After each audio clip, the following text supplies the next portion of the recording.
Test. Okay. Welcome, all worms and germs, to today's stream. How's it going, everyone? You might want to unmute, dude. Okay. In a little bit. No, I like talking to no one. No, I like talking to myself in an empty room with just my dog who hates me doing this. Yeah, no, this is what I want. This is what I want. Shut up! I hate you! Also, useless fact of the day. Today, for Shadowmeister, I'm gonna delete that email. I'm gonna delete that email, but I can't because sometimes I actually am muted and it's helpful when it means something. But maybe I should like give you punishment if you're doing it to be mean to me. There's functionality to the emotes. Anyways, useless fact of the day today is people living in the southern hemisphere see the moon upside down compared to the people living in the northern hemisphere. Now, what makes them? Now, I'm thinking, like, what qualifies as upside down? Because, like, in space, is there really an up and down? I don't think so. I think we just, like, said it. Like, what if up is the other way? What if north is actually south and we are just saying it's north because that's what we say? You know what I mean? I said that useless fact because it made me think. And now I want you guys to think. While you guys be mean to me. Eve looks cheerful today. She's probably saying something happy, which we can know.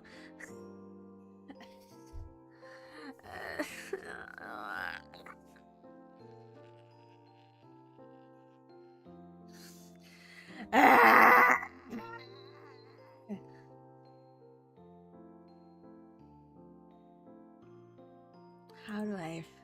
They're doing it again. They're doing it again. I was talking about how she didn't actually lose her card, but then it was... Yes, okay. Yes, a little amendments to last stream, guys. I didn't actually... Don't bonk me! Why you bonk me? Don't bonk me. Listen, maybe... Okay, listen. It turns out I did have my card. Hey, at least I locked it. I didn't just replace it all together right away, right? Like, I think I, like, waited a little bit. Like, you know, listen, I checked my purse. I swear, I checked my purse like 5 times. I swear I did. And then I just, like, put my hand in it to grab my work badge. I feel a card. I pull it out. It's the debit card. Looks like you appreciate the fuck. I hate all of you. I still need to work on my Kringle Sona. I'm really excited to make an orange glaze cookie with frosting glasses. Ooh, that sounds cool. I like that. I like it when people are creative. Yeah, I like creativity. Hell yeah. I'm excited for it. Oh no, but you have no idea I'm excited for it because I'm muted. Yeah, that's what's going on. Yeah, no, I'm so excited and happy and can't wait to see Summer's Kringle Sona. But Summer will never know this because I'm muted. And that's just how it is. I wonder what she's right about now. The Kringles will never know. Yeah, they'll just never know. Right now, oh, maybe let me just spill some, like, I don't know, like, government secrets I have, since no one's gonna hear anything. I'm just gonna say random shit because no one's gonna fucking hear me. An addendum to your fun fact, addressing your idea of what south and north is. Pause. He heard me. See, I rage baited. See, that was rage bait. Me saying north and south, is that really real? Question mark? That was rage bait. And Cricket fell for it. Cricket fell for it. And so now I am able to say, you're all lying to me! You liars! You lying liars! You're so mean to me!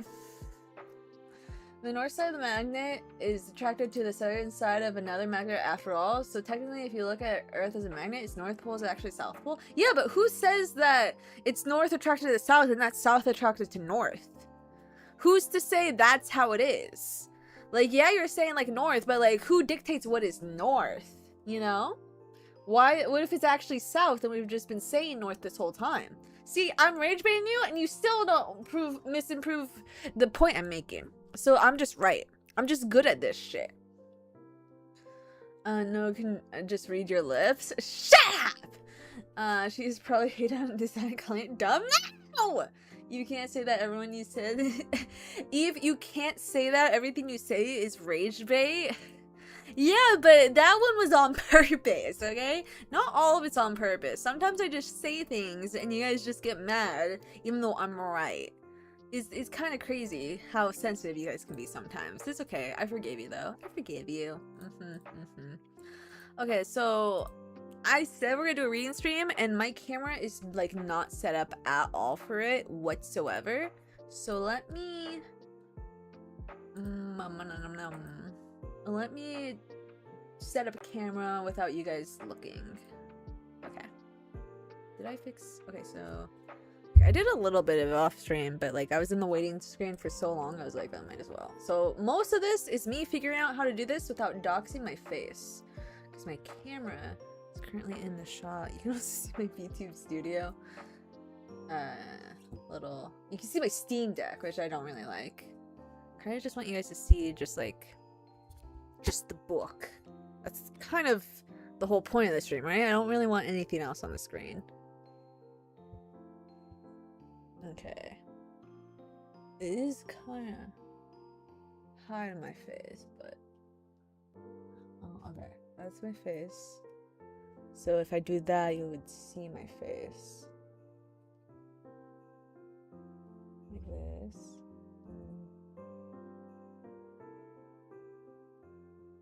Okay.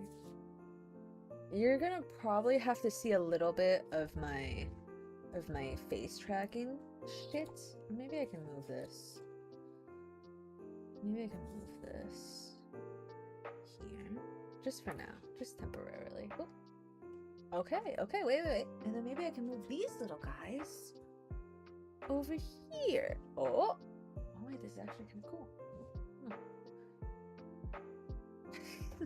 Oh no, more reading. I'm already reading over with Blank, and now here too. Brain too small and dumb to take all of this. Well, reading with me is not like I'm like forcing you guys to read. I'm gonna read a passage, and I'm gonna think of something that's intriguing, and I'm gonna want to discuss it with you guys. Yeah, my little babies. You can see. Let me like put their heads like this so you can see their heads. I like the cut off of their heads a little bit. Nice. I have a couple of toys on my desk. Not a lot, but a couple, so you guys can see. They're like my little, like, audience. As for which way the moon, upside down or upside down, or upside down? Upside up or upside down. It's basically which way is the moon beyond the 90-degree angle, being prefer to see objects underneath what is straight up. Yeah, but what do we know is what underneath? That's what I'm saying. You're saying, like... What is underneath? What is underneath? Why are we saying that the way we're looking at is up and the way we're looking at is down? Straight up 90 degrees for which one hemisphere the moon is oriented one way by our need to look at below the 90. In the other hemisphere we rotate ourselves to be another 90, thus flipping it. Interesting. Okay. Yeah, I think that's good. And then if I do this... Oh, definitely don't show that. Okay, yeah. Is there anything on my desk I should show? That is okay.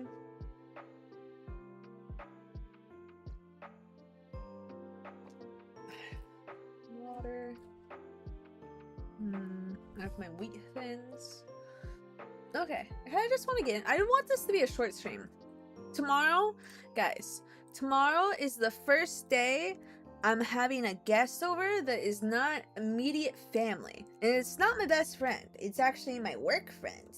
My friend at work, you could even say. It's gonna be really fun. I think, I hope, I don't know. She has a Switch 2, while I still have a stinky little Switch 1.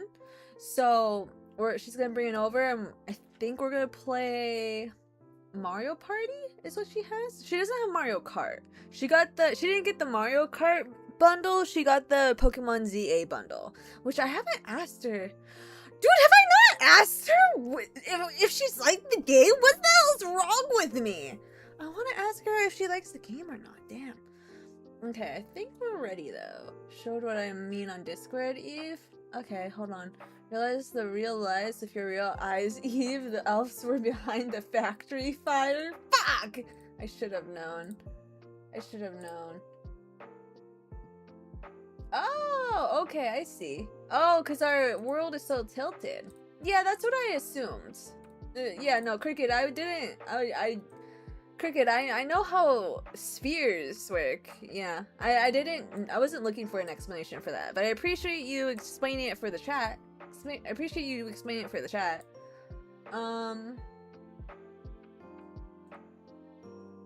Let's see here. Hey, Dutch! Wow! We're just about to start! We can't start! It's Dutch's birthday tomorrow! Well, I'm not streaming tomorrow, so good! We're doing it today! Oh my god, it's oh wait, I still need to figure out, because I can't really celebrate birthdays like I used to. Well, still, oh wait, also, did I find? No, hold on. Hold on.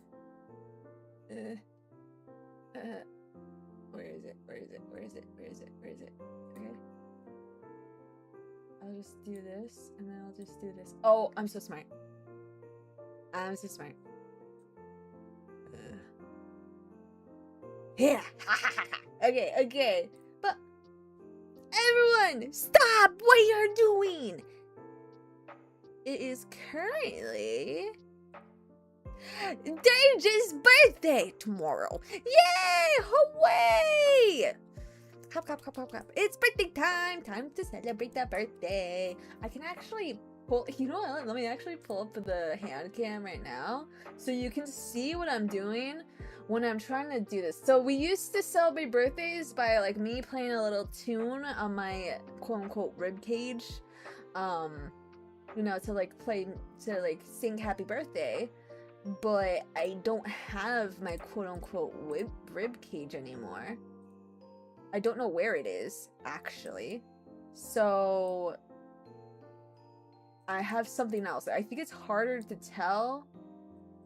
I think it's harder to tell what it is. So let me pull it up on camera. So like you can have that, okay?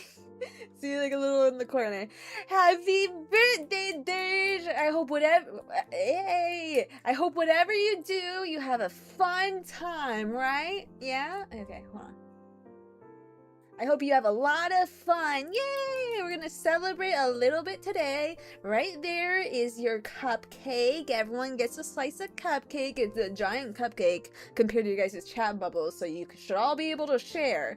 And then from there, we're gonna sing happy birthday. So we're gonna use, where is it? These, okay? Okay, they're silver bells. Can you hear it? That one's close to the mic. Why is the desk a little moist? What the fuck do you mean a little moist? What the hell? You know what else is today, Eve? No, I really don't know what else is today other than they're just birthday Eve. Exactly. Okay, let's see. Okay, you guys ready? Okay, we're all gonna sing at once, okay? We're all gonna sing at once, okay? 1, 2, 3. How do I do this with bells? I kind of did it last time and I didn't know what I was doing. I kind of like sang it weird too. I don't know why I did. Okay, it's like...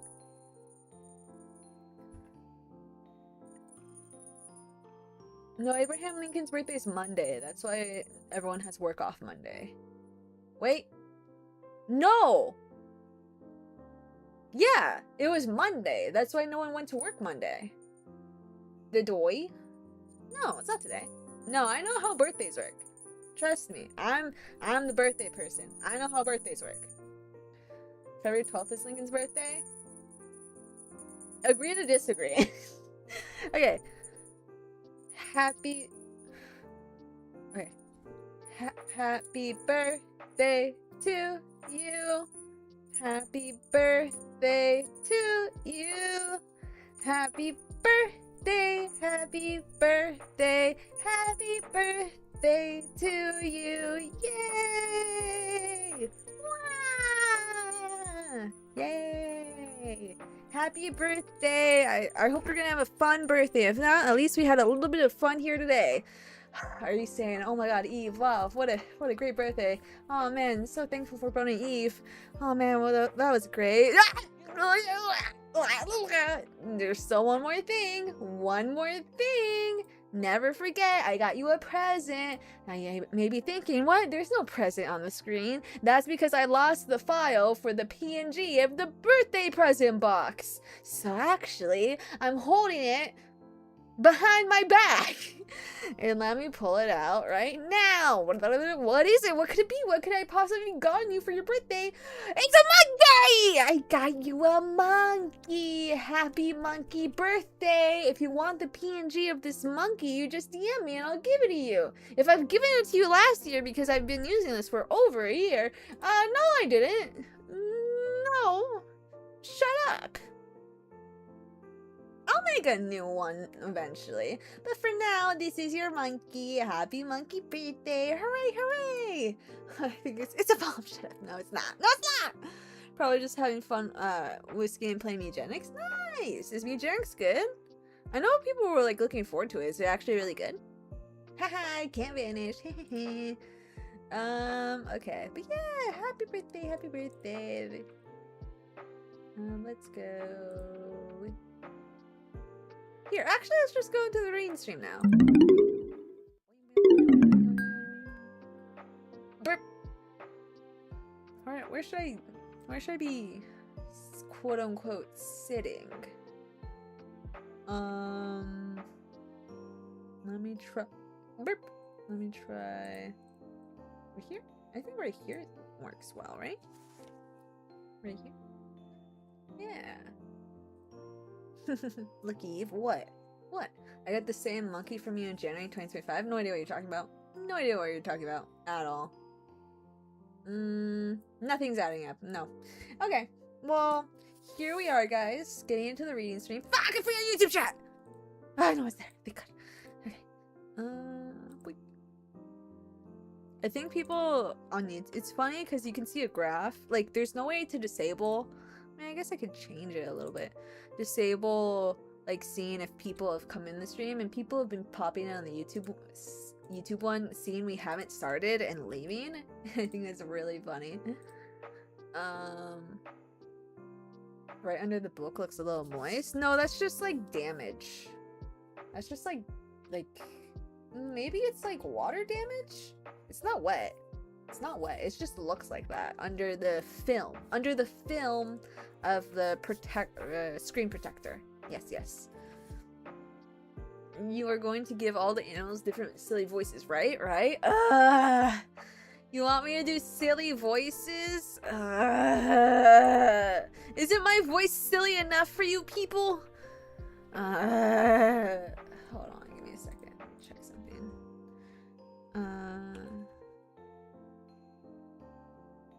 Yeah, no.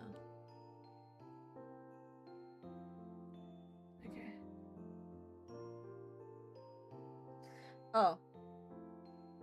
Oh yeah, I was gonna read that message. Sorry, Crooked. As to why we consider one pole to be the top and the other to be bottom, it's pretty much subjective. Scientists have agreed that top pole is the one where the planet rotates counterclockwise when viewed above, as all but one of the planets in our solar system rotates the same direction that the Earth does. I'm just gonna say if it's subjective, and, you know, case closed. Anyways, let's see here. Dun, dun, dun. Okay, I think everything's clear on my side. Let's do this so that stops annoying me. And I'll just do this. Yes. Okay. So here is my copy of George Orwell's Animal Farm. I think this is the book in my lifetime, tied with To Kill a Mockingbird, that I've read the most. Like, I've reread the most. I don't like rewatching things. I don't like rereading things. When I watch a show, a movie, when I read a book, when I'm, you know, stuff like that, I've done it. Why do I need to do it again? I'm not really into going through it again, and there's so many other things I could do. But this one, like this, and like I said, To Kill a Mockingbird, are just so, you know, they're just such good stories. And this one's not even long. This is not even long. Oh, it has my full legal name on the inside of it. I forgot. Did you guys see it accidentally? When I was flipping through the pages, I'm gonna check the YouTube VOD right now. That's so funny. Okay, let me see. While I was playing it. Oh my god! I think I literally, like, banked not doing it. I think I was able to get away with, like, not showing you guys it. Hold on, I'm looking. I'm still looking. Still looking.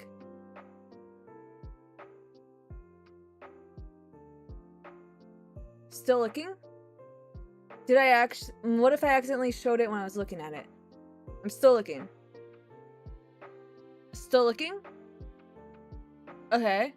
I'm like flipping through the pages. Looking at it. Pulling it up. Yeah. Yeah. I literally avoided showing you the like very inside like... Wait, does this have... Okay. Like right here on the book, it has my full first, middle, last name. It's because there was one birthday, my best friend, she gave me like a little, like, you know, I had my collection of books, and my best friend had given me a stamp that said, what does it say? It says, from the library of first, middle, last name. And I was like, oh, it's so cute. And I started stamping the books. I was like, oh, well, you know, maybe not, let me not put them in all of my books. And then so I didn't put them in all of the books, but I put it in this one because I do really love this book. So, okay, but now we gotta be really careful while I read this out loud in a physical camera. Wow, I think that's something I should think about before I do anything here. Jeez. Okay, let me see. So, you might also be wondering, because I haven't said anything, well, what the fuck is this thing? It's a book journal that I impulsively bought at Target one day. And I do want to kind of have this as like a stream log, kind of sorts, where every book we read on stream, we like log it, and we can like label it like based off streams and stuff. Yeah, let's see. You haven't lived if you haven't been full name dropped in a VC stream with peeps who only know your online name. Yeah, exactly. Exactly. I hung out with my best friend the other day, and she like literally told her friend, can I say her friend is like one of her former, okay, I do want to know your guys' perspective on this, because she is very close friends with a former professor from her university that used to be one of her professors. Not like a professor in her major, just like a professor in one of the electives she took, and they just became friends. I don't think it was elective. Like it wasn't like her subject that she was studying, but it was like in the same field of study, if that makes sense. Like she was a STEM major, and it was a different science than her science, but she still took the class, and they became friends, and now she's been graduated for a couple of years now, and they still talk and they still hang out, and she invited me to a dinner he was hosting at his house. I learned that he's almost 40. His wife was there, and his very, very, very hyperactive son was there, and it was just me and her, us like 20 somethings hanging out, and I was like, I wonder if this is weird. I wonder if this is like a weird thing, because like they just like talk and hang out, like, you know, like they're friends. And my mom was like, that's not right. My mom was like, that's not right, that's like a power thing. I was like, yeah, but like they're not student, like they didn't do this like before, and it's not the first time we hung out. This is the first time we hung out around his wife, which I'm like, I wonder. I don't know. I'm just saying chisme now. I'm just being a chismosa now. But I don't know. My best friend just gets these weird friendships sometimes. I'm picking off the stickers. my friend just gets weird friendships sometimes because she's a weird person who craves human connection. She is like the opposite of me in a lot of ways. In one way is that she craves human connections. There is very more often than not, I'm not saying like this is every case scenario, but if someone has wronged my best friend, she wants to keep them in her life for as long as she can. Like unless like they reach a breaking point or something like that, she like clings on to people in her life. Like there is a guy that she would message for a long time, even though she knew he was into her, while also being in a relationship with a girl he is not in love with, and the girl doesn't know that he doesn't love her. And then last time I heard about him, they had moved into an apartment together, and I was like, that's so funny. It's so funny. It's a little myth, but I don't know, to each their own. Yeah, that's my thoughts on it. I've met him. He's how do I say this? He's white. I can say that. I'm also white. But you know what I mean by that, right? So it's like, you know, he's cool. He's cool. He's a little too talkative for my taste. Like he is very quick to interrupt you. Like I was trying to say like funny stories, you know, like how my things, and then he would interrupt me talking, like to interject his own jokes that he thought were funny and that I thought was like only okay. You know what I mean? Like I was like saying something, I was trying to like make a joke, but he would like interrupt my joke, and like I'd be like, oh no, but I'm talking, and he like wouldn't stop talking, and I was like, okay, cool, now let me finish my story. And it was just like that stop and go for a little bit, and I was like, okay man, whatever man. I don't know why I'm doing this, I just feel like it. Watching you remove the sticker, it's really fucking me up. What's wrong with me? What's wrong with this? I'm trying my best to like, listen, I try to pull it off cleanly because it is a paper sticker, but oh no, it's like a plastic sticker, my bad. That's the opposite. No, but I'm trying my best. God damn it. God damn it. Okay. Not done. Okay.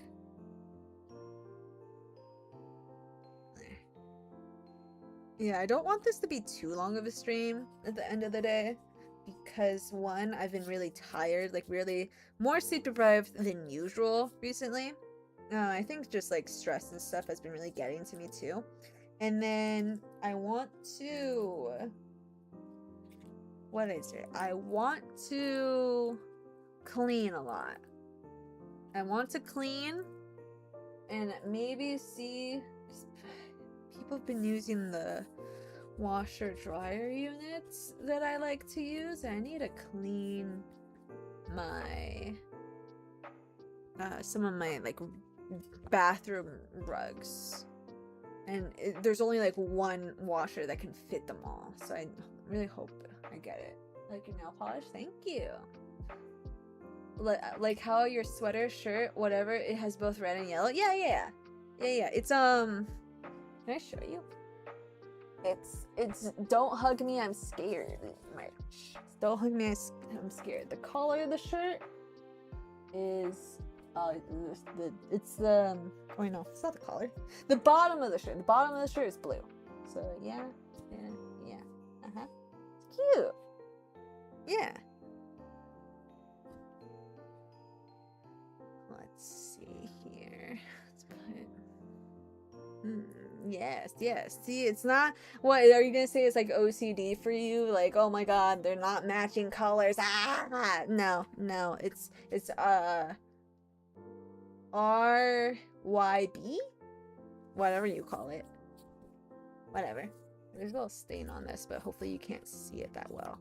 So okay, so the way this book works is there's a table of contents of like pages 8 through 9. We talk about this book. So 8, book review, and then so at the end of the book we can like talk about our collective feelings on how we felt about reading the book. I don't know why I had written this I was reading this a while ago because this was like in my mind while I was on hiatus before my debut. To do this, I don't know why I wrote it with my right hand, so let's write it with my actual writing hand. No, I like that more, oddly enough. Oh, nice! Hell yeah! Okay, let's see. So,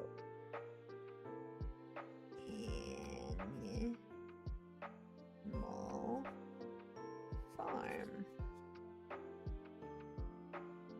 George.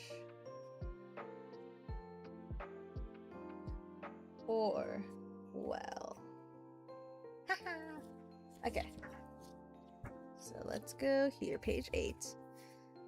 Animal Farm.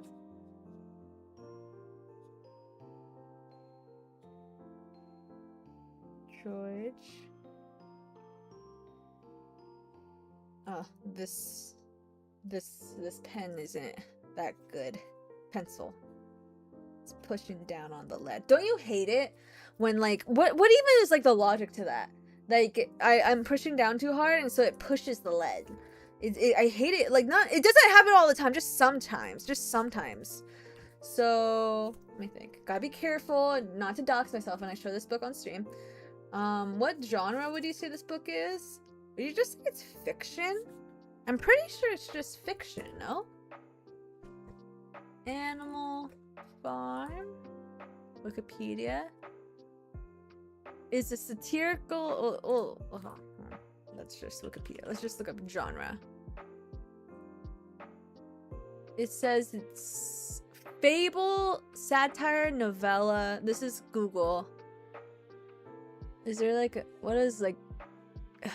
allegoric? Would you say it's allegory? I think allegory... Is allegory a genre? I don't think I would say allegory is like a genre of reading though. Hello, good winter. Hello, how's it going? We're gonna start reading. I'm just like starting our book review entry. Why am I starting the book review entry when we haven't started the book? Me saying this out loud makes me feel like a dumbass. So we're just gonna save this until we finish the book, which is not gonna be this stream. I can already tell you that. I already know how I am. I already know how these things go. We're not finishing the book this stream, but let's see how many chapters we can get to, okay? But also, what genre would you call this book? Would you call it... Is allegory a genre? I don't know if I would call allegory a genre. You're lefty? I feel like you guys should know already I'm left-handed, yes. I don't know, you might be a dum-dum. Yeah, probably. We'll figure it out this stream. What about... It could also be oh, you know what? Dystopian fiction. I think dystopian fiction goes hard with this now. Yeah. I've never read this book, so I wouldn't know. Well, we're gonna read it right now. Don't dox yourself. Don't dox. Maybe I should get like a sticky note or something. So like put on. Do I have sticky notes? If I do, it's in my drawer here. No, it's really important that I actually figure this out right now.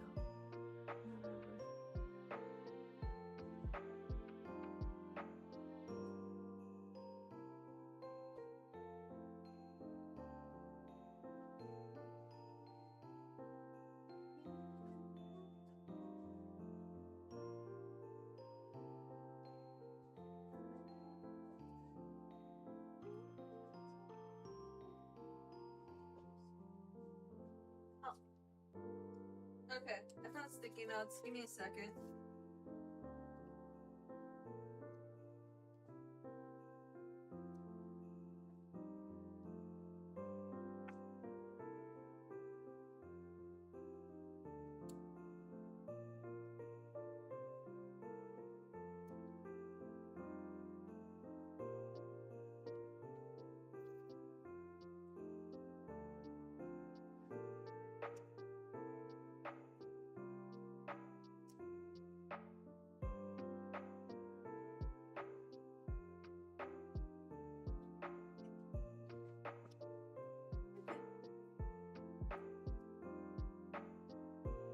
Okay, I found sticky nuts.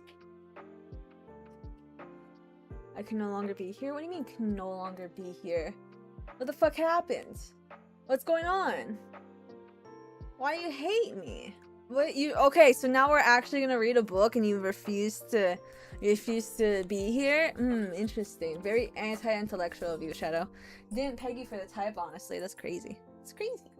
Where the fuck did I put my glasses? I don't know where my glasses are. This is gonna be a little hard, but we'll power through it. Okay. So I covered up my real first and last name. Hopefully I'll remember that's why I did that and not go like, why did I put paper there? Let me just rip it off. Where the fuck did I put my glasses? This is bothering me. It's gonna bother me the whole time. It's okay. It's okay. I can't trust left-handed peeps. Something about them. I don't know, just don't see them right, but I'm... Shut up! You're so annoying. Oh my god. Oh my god. Well, okay. Let me change the background music to, like, something like not campfire, just regular fire? No. Not, what do you call it? When it's in a hearth. What do you call hearth fire? What's hearth fire called? I know campfire. I'm talking about the other one. Chimney fire. No. Home fire. No. What do you call it? What is it called? No, I'm serious. What's it called? Fireplace! Fireplace! That thing! Yeah, let's get some background fireplace noise. Fireplace ambiance.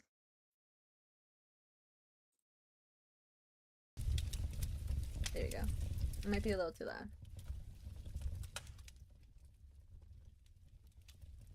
Yeah. I remember when this used to be my exclusive background sound on stream. I liked it. As a side, when you leave in this tracking, I can't read you anymore. I no longer have an idea of what you're saying. Yeah, whatever you say, cricket. Okay, so let's start. Well, where do you guys like to start when you get a book? When you guys pick up a book, do you read the back first? You open the cover and, like, you know, scroll through the things. Oh, this tape I put on is not great. Yeah, more tape. Yeah. Oh my fucking god, a Christmas skeleton, non-demon skeleton, elf cosplayer doesn't know the word fireplace. I knew the word fireplace, I just forgot it. It was a brain fart. Dumbass. No, my action figure, it fell on the floor. Okay.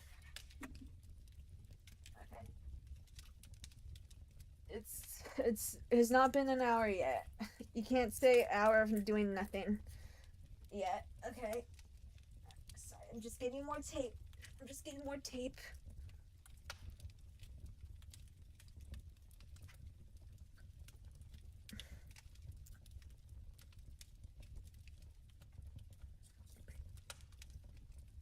Here, I'm gonna actually replace this tape because I don't know why it had like fuzz stuck to it. Like, genuinely have no clue why. Okay. Put that there. And then this.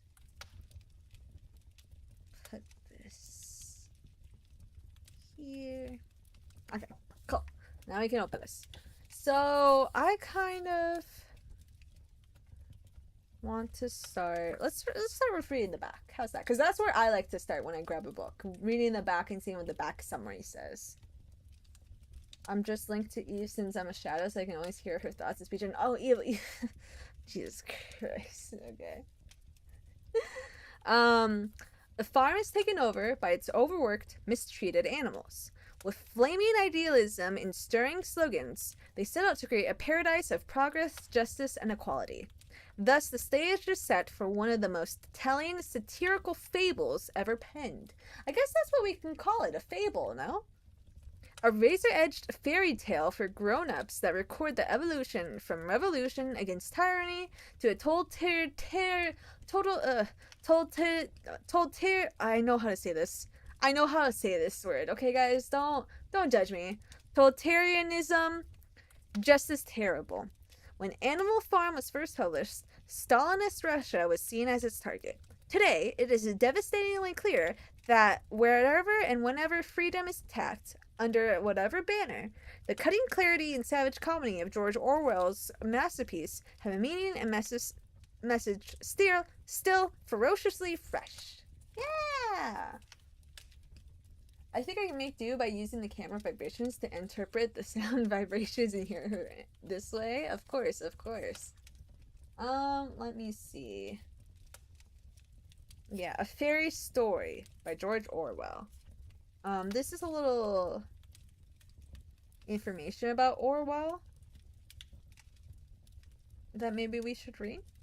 Because I really don't know too much about the man behind this book. You know, if you don't know, he's also the author of 1984. You know, the eyeball one? We'll say Fable.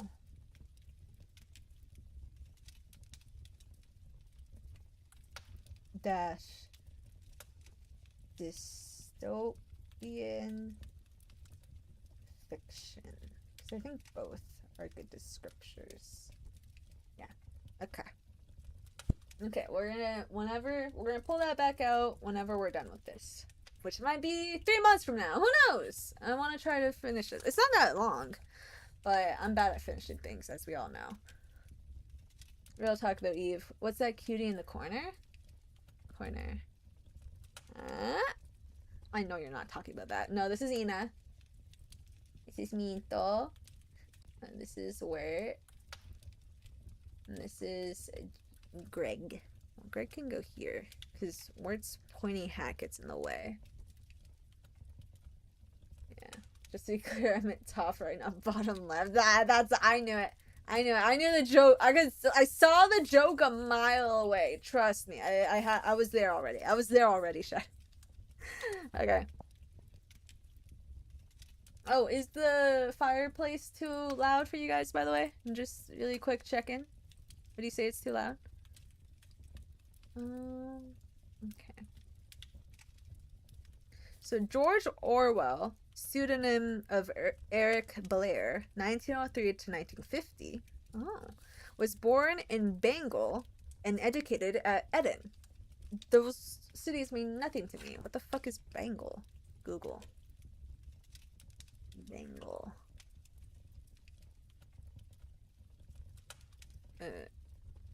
Place? It's,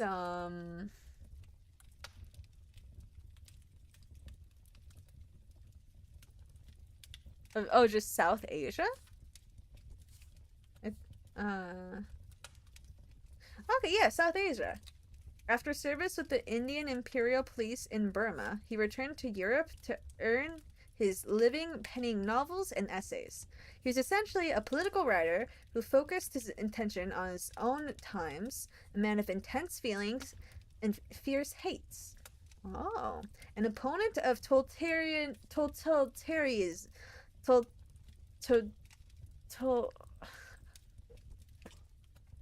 Hold on. Google, help me out. Google, help me out. How do you pronounce this? Totalitarianism. Totalitarianism. There we go! Totalitarianism. Yeah! Yeah, that one. Dude, maybe tape the top card a little as well. Almost flashed. Wait, really? No? No. It's like diagonal. Wait, maybe? No, it's fine. No, we're good. We're good. Thank you, though. I think we're good. Totalitarianism. If you don't know what that means, since I already have the Google pulled up, is a political system and a form of government that prohibits opposition from political parties, disregards and outlaws the political claims of individual and group opposition to the state, and completely controls the public sphere and the private sphere of society. So, you know, when they say 1984, like that in real life, you know? Like that, like actually. Because, you know.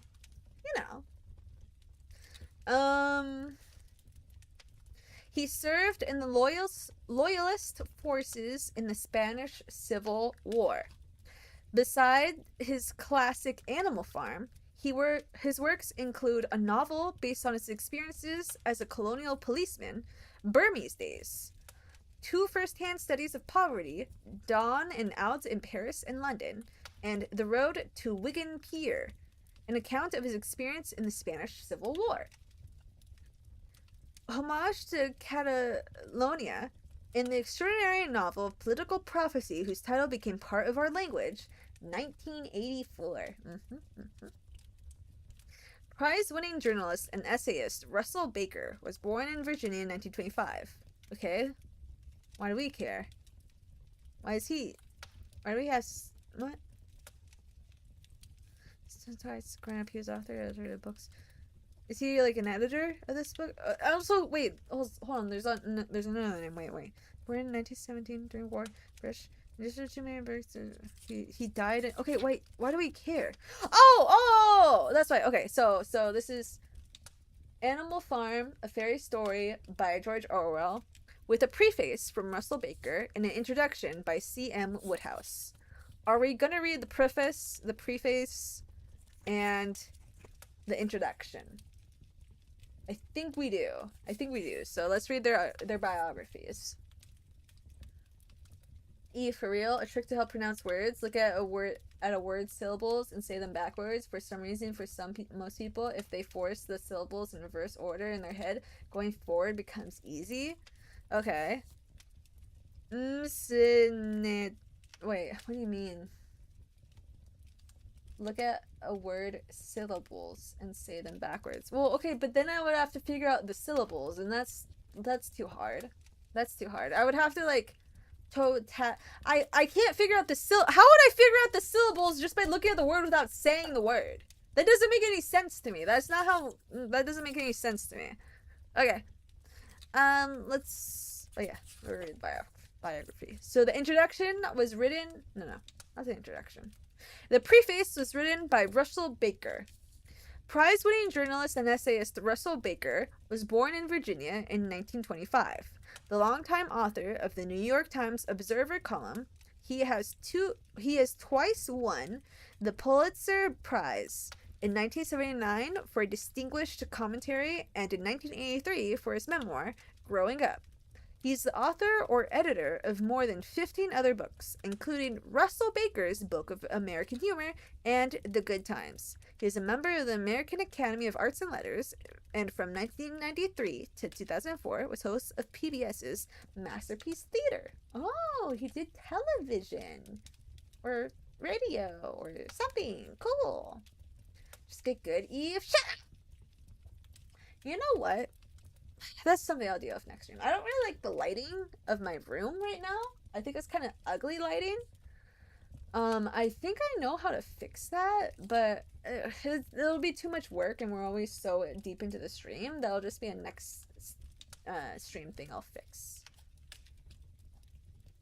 And then, so the introduction was written by C.M. Woodhouse.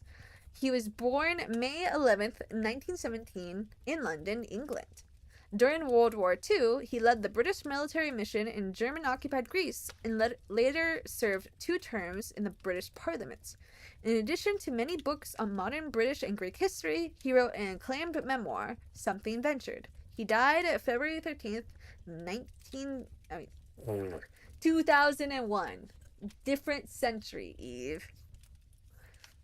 Well, to be fair, when I was saying that, I was looking at this, where it said George Orwell's, how long he lived. He died when he was like 47? Isn't it crazy? He died so young. That feels young to me, no? I don't know, kind of crazy. Okay, let's get into the preface. Quote unquote, "We were very lucky to get out of Spain alive," George Orwell wrote afterwards. He was not talking about the nearly fatal throat wound he suffered in combat during the civil... Okay, I can read today. Today is a day I can read words out loud, because that's what this stream is. Me reading out loud. We can do this, guys. We can do this. I can do this. He was not talking about the nearly fatal throat wound he suffered in combat during the Spanish Civil War, but about Stalin's murderous political apparatchiks. Okay, they threw me a weird one. Look at, can you see this one? Can you see it? I don't want to like hold the book up like to the camera, because you know it's like so much effort to like lift it. But can you see this word? How do you say this word? I tried my best. Who had gained partial control of the Spanish government by 1937. He passed from tuberculosis. Oh, how tragic. That's so sad. Bro, everything on the stream is comfy as hell and putting it on TV. Really? Dude, it kind of makes it like, listen, if I turned the light off, you would see that it's Christmas lighting that I have. Wait, can you actually see the words like clear? The text actually kind of looks darker right now. Can you like see this better? I can still read this fine because like, of the glow of like my thing. I think this is cool. Too blurry to read. Yeah, it's the camera has trouble focusing sometimes. Actually, let me see. Autofocus. Oh, this looks way better. Yeah, I have Christmas lights in my room. If you didn't know. Don't hurt your eyes. Oh no, we're good. We're good. I'm already hurting my eyes a little bit though because I don't know where I put my glasses. Okay, I'm gonna check the restroom. Okay, I'm gonna check the restroom. If it's not there, then we're giving up.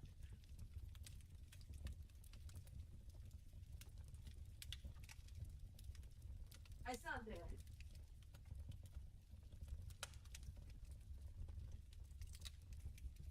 Okay, I lied. I also checked the living room. I think it's just somewhere on my bed, and I don't see it.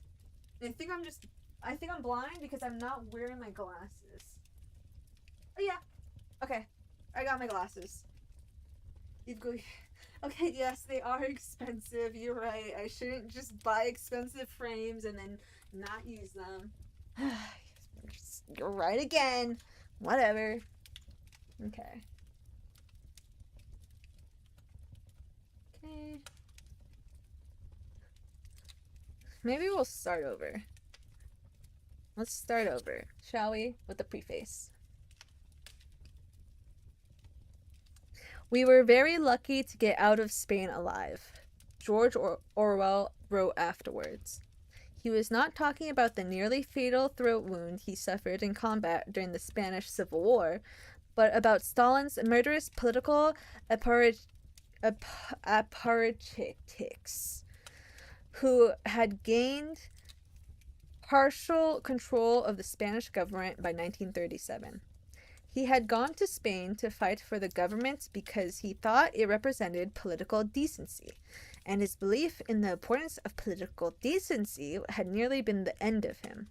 More or less by chance, he had ended up in a Trotskyist outfit at a time when Stalinists were trying to destroy every trace of Trotsky's contribution to the Russian Revolution. These purges were directed from Moscow, but had deadly consequences even far away from Spain, where Stalin was ostensibly supporting a democratic Spanish government.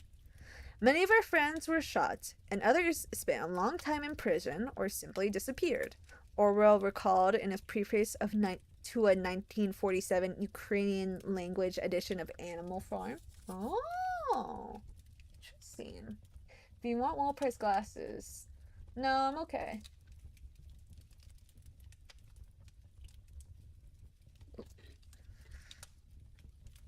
This narrow escape from the long reach of Moscow-style politics left him alarmed about the gullibility of other well-meaning, decent people in Western Europe. He thought too many decent people in the Western democracies had succumbed to a dangerously romantic view of the Russian Revolution that blinded them to Soviet reality. Oh, is it an ad? It's okay, it's not the actual story. Soviet communism paid a heavy price for what it did to Orwell in Spain. Out of that experience came Animal Farm. An attack on the myth of the nobility of Soviet communism, Animal Farm became one of the century's most devastatingly literary acts of political destruction. Orwell called the book a fairy story, like Voltaire's Candide. However, with which it bears comparison, it is too many other things to be so handily classified. See, when I was trying to put a genre to this thing, I was like, I have no idea what genre this is. You can see why. You can see why. It is also a political tract, a satire on human folly, a loud hee-haw at all who yearn for utopia, an allegorical lesson, and a pretty good fable in the Aesop tradition. It is also a passionate sermon against the dangers of political innocence. The passage in which the loyal but stupid workhorse boxer is sold to be... Oh, is this spoilers? This is so... Spoilers! Spoilers! Ah! Wait! Spoilers! What? No one here's read the book! Okay, I'm sorry. I guess we can't read the preface. I'm sorry. Crooked, did you hear that? I hope you did not hear that part, because that's spoilers. I'm so sorry, guys. I didn't know. Why the fuck did it have spoilers in it? I thought it was providing, like, proper, like, context. What? So, like, you understand the political background of the time of when he was writing this and his motivations. Okay, good. Oh my god.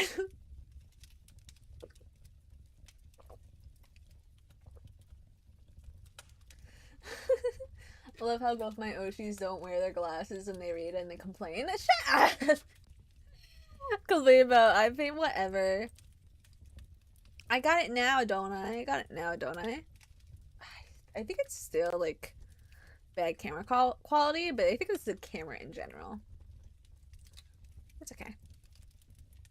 Next stream, I'll bring a lamp in here. There's a lamp in my living room I'm not using, and I think I can use it in here. I think it'd be good. Okay. Let's see. Here, let me read the introduction to see if there's any spoilers in here, okay? How about that?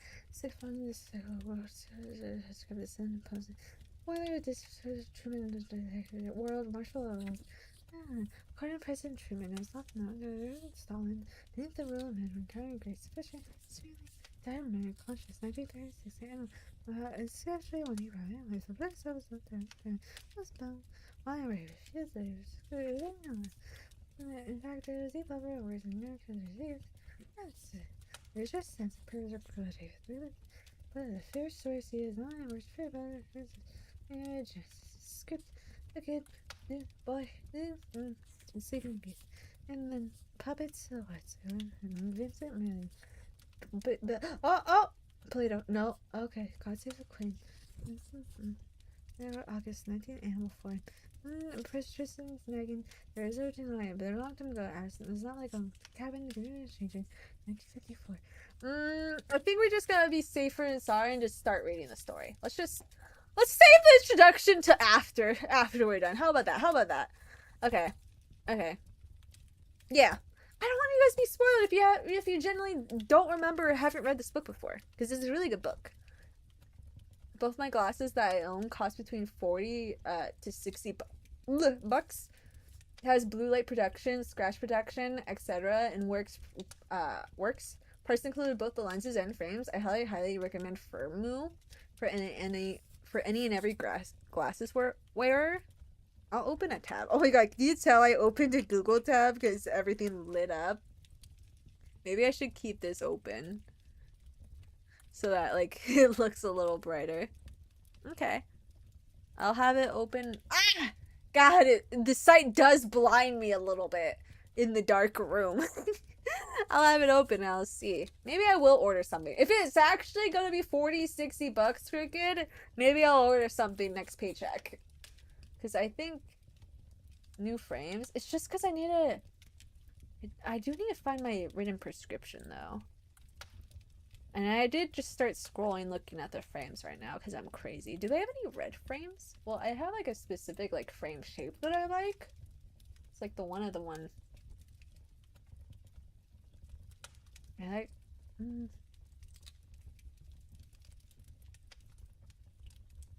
Okay. It's too bright. There. Oh! The YouTube video of the fireplace on the book! That's good. I like that. Okay, let's do that. Okay, here we go. Now you can see the book. Excellent. Shut up. Okay. Animal Farm. Chapter 1. Mr. Jones of the Manor Farm had locked the henhouses for the night, but was too drunk to remember to shut the pop-holes. With the ring of light from his lantern dancing from side to side, he lurched across the yard. He lurched across the yard, kicked off his boots at the back door, drew himself a last glass of beer from the barrel in the scullery, and made his way up to bed, where Mrs. Jones was already snoring. As soon as the light of the bedroom went out, there was a stirring and a fluttering all through the farm buildings. Word had gone round during the day that old Major, the prize middle white boar, had had a strange dream on the previous night, and wished to communicate it to the other animals. It had been agreed that they should all meet in the big barn as soon as Mr. Jones was safely out of the way. Old Major, so he was always called, though the name under which he had been exhibited was Willingdom Beauty, was so highly regarded on the farm that everyone was quite ready to lose an hour's sleep in order to hear what he had to say. At one end of the big barn, on a sort of raised platform, Major was already ensconced on his bed of straw, under a lantern which hung from a beam. He was 12 years old and had lately grown rather stout, but he was still a majestic-looking pig, with a wise and benevolent appearance in spite of the fact that his tushes had never been cut. Before long the other animals began to arrive and make themselves comfortable after their different fashions. First came the 3 dogs, Bluebell, Jessie, and Pincher, and then the pigs, who settled down in the straw immediately in front of the platform. The hens perched themselves on the windowsills. The pigeons fluttered up to the rafters. The sheep and cows lay down behind the pigs and began to chew the cud. The 2 cart horses, Boxer and Clover, came in together, walking very slowly and setting down their vasty hairy hoofs with great care, lest should be some small animal concealed in the straw. How considerate! Clover was a stout, motherly mare approaching middle life, who had never quite got her figure back after her 4th foal. Boxer was an enormous beast, nearly 18 hands high, and as strong as any 2 ordinary horses put together. A white stripe down his nose gave him a somewhat stupid appearance, and in fact he was not of first-rate intelligence, but he was universally respected for his steadiness of character and tremendous powers of work. After the horses came Muriel, the white goat, and Benjamin, the donkey. Benjamin was the oldest animal on the farm, and the worst tempered. He seldom talked, and when he did, it was usually to make some cynical remark. For instance, he would say that God had given him a tail to keep the flies off, but that he would sooner have had no tail and no flies. Alone among the animals on the farm, he never laughed. If asked why, he would say that he saw nothing to laugh at. Nevertheless, without openly admitting it, he was devoted to Boxer. The 2 of them usually spent their Sundays together in the small paddock beyond the orchard, grazing side by side and never speaking. Aw, how sweet. The 2 horses had just lain down when a brood of ducklings, which had lost their mother, filed into the barn, cheeping feebly and wandering from side to side to find some place where they would not be trodden on. Clover made a sort of wall round them with her great foreleg, and the ducklings nestled down inside it and promptly fell asleep. Jesus, they're so okay. They're all so precious. Since we already did read a little bit of the preface, and we know that a lot of like the motivation behind the writing of this story is that is the what is it, innocence or ignorance? Did they say political innocence? Is that how they described it? Yeah. Oh, I literally just flipped to the right page. The dangers of political innocence. Like I already see like innocence and like, you know, sweetness. Even, you know, the most cynical character already described, like they still is just kind of have like a purity to them in the fact that like he still has such like a nice, like, just innocent relationship with Boxer. You know what I mean? This is such a well set up story so far. They're just setting up the premise and the story just so well so far. I love it. Like the characters, like there's a lot of characters being described here, but I'm not overwhelmed at all. And like I'm absorbing like all the information, and you know, it's building like a really vivid picture in my mind, which I like. Okay, where was I? At the last moment, Molly, the foolish, pretty white mare who drew Mr. Jones' trap, came mincing daintily in, chewing at a lump of sugar. She took a place near the front and began flirting her white mane, hoping to draw attention to the red ribbon it was plated with. Last of all came the cat, who looked round, as usual, for the warmest place, and finally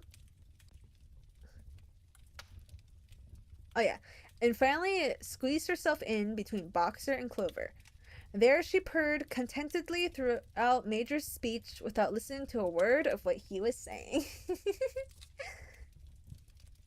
All the animals were now present except Moses, the tame raven, who slept on a perch behind the back door. When Major saw that they had all of them made themselves comfortable and were waiting attentively, he cleared his throat and began. Okay, Eve, don't fuck this up. Eve, he has a very, very important dream that he needs to share with these people. Don't fuck up the delivery. See, I almost said fuck wrong for like no reason. This is okay. I can do this. Comrades, you have heard already about the strange dream that I had last night, but I will come to the dream later. I have something else to say first. I do not think, comrades, that I shall be with you for many months longer, and before I die, I feel it is my duty to pass on to you some such wisdom as I have acquired. I have had a long life. I have had much time for thought as I lay alone in my stall, and I think I may say that I understand the nature of life on this earth as well as any animal now living. It is about this that I wish to speak to you. Now, comrades, what is the nature of this life of ours? Let us face it. Our lives are miserable, laborious, and short. We are born, we are given just so much food as will keep the breath in our bodies, and those of us who are capable of it are forced to work to the last atom of our strength. In the very instant that our usefulness has come to an end, we are slaughtered with hideous cruelty. No animal in England knows the meaning of happiness or leisure after he is a year old. No animal in England is free. The life of an animal is misery and slavery. That is the plain truth. Can I just say, side note, sidebar really quick, can I just say, sometimes when I'm on Twitter, that's how Twitter talks. That sounds like how Twitter describes having a 9 to 5, I'm gonna be honest. Which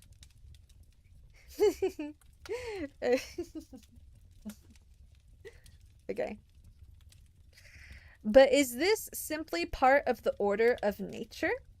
Is it because this land of ours is so poor that we cannot afford a decent life to those who dwell upon it? No, comrades. 1,000 times no. The soil of England is fertile. Its climate is good. It is capable of affording food in abundance to an enormously greater number of animals than now inhabit it. This single farm of ours would support a dozen horses, 20 cows, hundreds of sheep, and all of them living in a comfort and a dignity that are now almost beyond our imagining. Why then do we continue in this miserable condition? Because nearly the whole of the produce of our labor is stolen from us by human beings. There, comrades, is the answer to all our problems. It is summed up in a single word: man. Man is the only real enemy we have. Remove man from the scene, and the root cause of hunger and overwork is abolished forever. I'm going to drink a little bit of water. Okay. Man is the only creature that consumes without producing. He does not give milk. He does not lay eggs. He is too weak to pull the plow. He cannot run fast enough to catch rabbits. Yet he is lord of all the animals. He sets them to work. He gives back to them the bare minimum that will prevent them from starving, and the rest he keeps for himself. Our labor tills the soil. Our dung fertilizes it. Fertilizes it. And yet there is not one of us that owns more than his bare skin. You cows that I see before me, how many thousands of gallons of milk have you given during this last year? And what has happened to that milk which should have been breeding up sturdy calves? Every drop of it has gone down the throats of our enemies. And you, hens, how many eggs have you laid in this last year? And how many of those eggs were ever hatched into chickens? The rest have all gone to market to bring in money for Jones and his men. And you, Clover, where are those 4 fowls you bore, who should have been the support and pleasure of your old age? Each was sold at a year old. You will never see one of them again. In return for your 4 confinements and all your labor in the fields, what have you ever had except your bare rations and a stall? Wow. And even the miserable lives we lead are not allowed to reach their natural span. For myself, I do not grumble, for I am one of the lucky ones. I am 12 years old, and I have had over 400 children. Such is the natural life of a pig. But no animal escapes the cruel knife in the end. You young porkers who are sitting in front of me, every one of you will scream your lives out at the block within a year. To that horror we all must come. Cows, pigs, sheep, hens, everyone. Even the horses and the dogs have no better fate. You, boxer, the very day that those great muscles of yours lose their power, Jones will sell you to the knackler, who will cut your throat and boil you down for the foxhounds. As for the dogs, when they grow old and toothless, Jones ties a brick round their neck and drowns them in the nearest pond. I knew this book got dark. I forgot how, like, explicitly, like, you know, like, explicit it is in the violence, like, so early on. I love this. Isn't that crystal clear, comrades, that all the evils of this life of ours springs from the tyranny of human beings? Only get rid of man, and the produce of our labor will be our own. Almost overnight, we could become rich and free. What then must we do? Why, work night and day, body and soul, for the overthrow of the human race. That is my message to you, comrades. Rebellion! I do not know when that rebellion will come. It might be in a week or in 100 years. But I know, as surely as I see this straw beneath my feet, that sooner or later justice will be done. Fix your eyes on that, comrades, throughout the short remainder of your lives. And above all, Pass on this message of mine to those who come after you, so that future generations shall carry on the struggle until it's victorious. It is victorious. And remember, comrades, your resolution must never falter. No argument must lead you astray. Never listen when they tell you that man and the animals have a common interest, that the prosperity of one is the prosperity of others. It is all lies. Man serves the interests of no creature except himself. And among us animals, let there be perfect unity, perfect comradeship in the struggle. All men are enemies. All animals are comrades. At this moment, there was a tremendous uproar. While Major was speaking, 4 large rabbits had crept out of their holes and were sitting on their hindquarters, listening to him. The dogs had suddenly caught sight of them, and it was only a swift dash for their holes that the rats saved their lives. Did I say? Okay. Did I say rabbit or rats? I feel like I instinctively said rabbits for like no reason. Maybe I just made that up in my head though. I don't remember. Major raised his trotter for silence. Comrades, he said, here is a point that must be settled. The wild creatures, such as rats and rabbits, it counts. Are they our friends or our enemies? Let us put it to the vote. I propose this question to the meeting. Are rats comrades? ? The vote was taken at once, and it was agreed by an overwhelming majority that rats were comrades. There were only 4 descendants, the 3 dogs and the cat, who was afterwards discovered to have voted on both sides. Because he's not listening. Major continued. I have little more to say.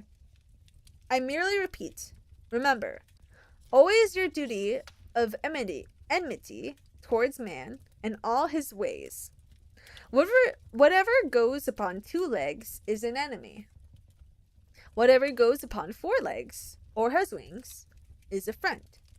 And remember also that in fighting against man, we must not come to resemble him.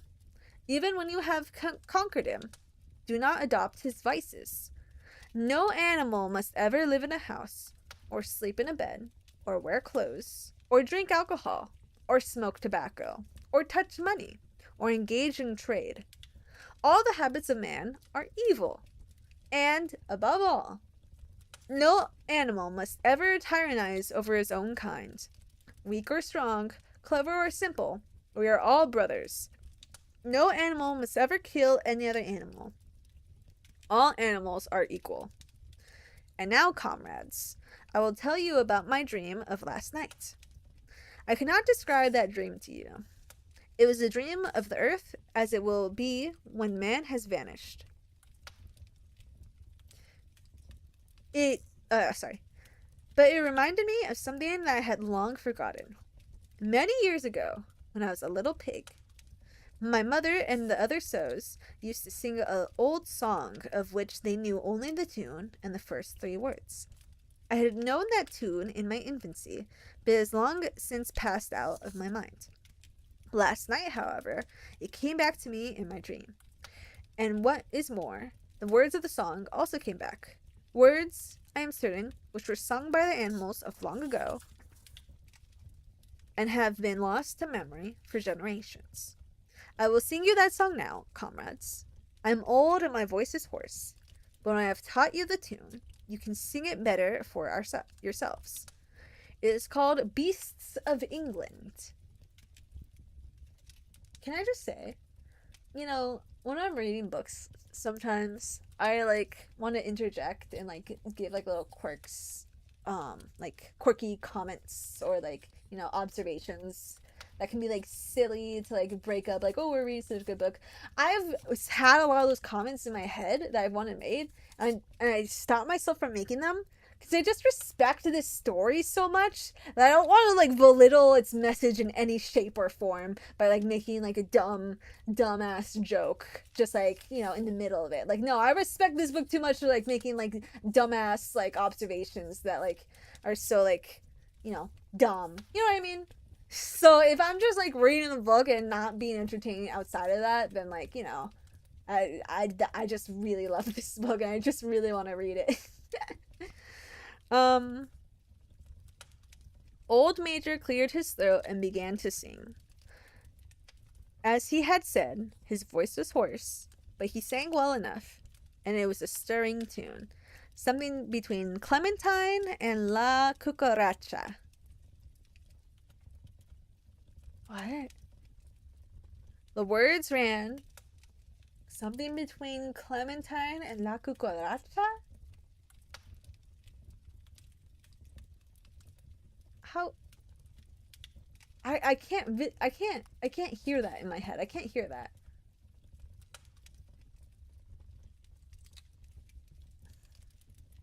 Same, I felt myself from making references to cows and guns for that reason. Oh my god. Cows and guns.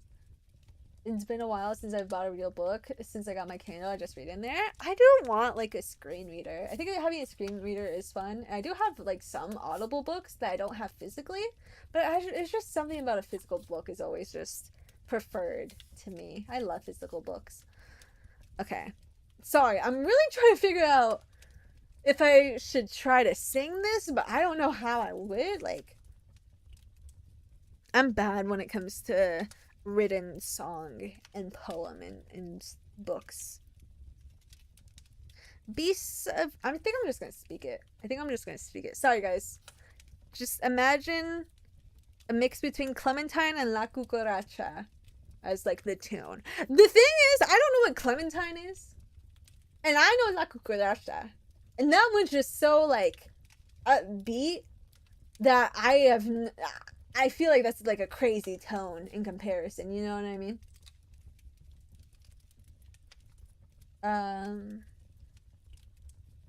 Okay. Beasts of England, beasts of Ireland, beasts of every land and clime, hearken to my joyful tidings of golden future time. Soon or late the day is coming, tyrant man shall lie overthrown, and the fruitful fields of England shall be trod by beasts alone. Ring shall vanish from our noses, and the harness from our back. Bit and spur shall rest forever, cruel whips no more shall crack. Riches more than mind can picture, wheat and barley, oats and hay, clover, beans, and mangel wurzels shall be ours upon that day.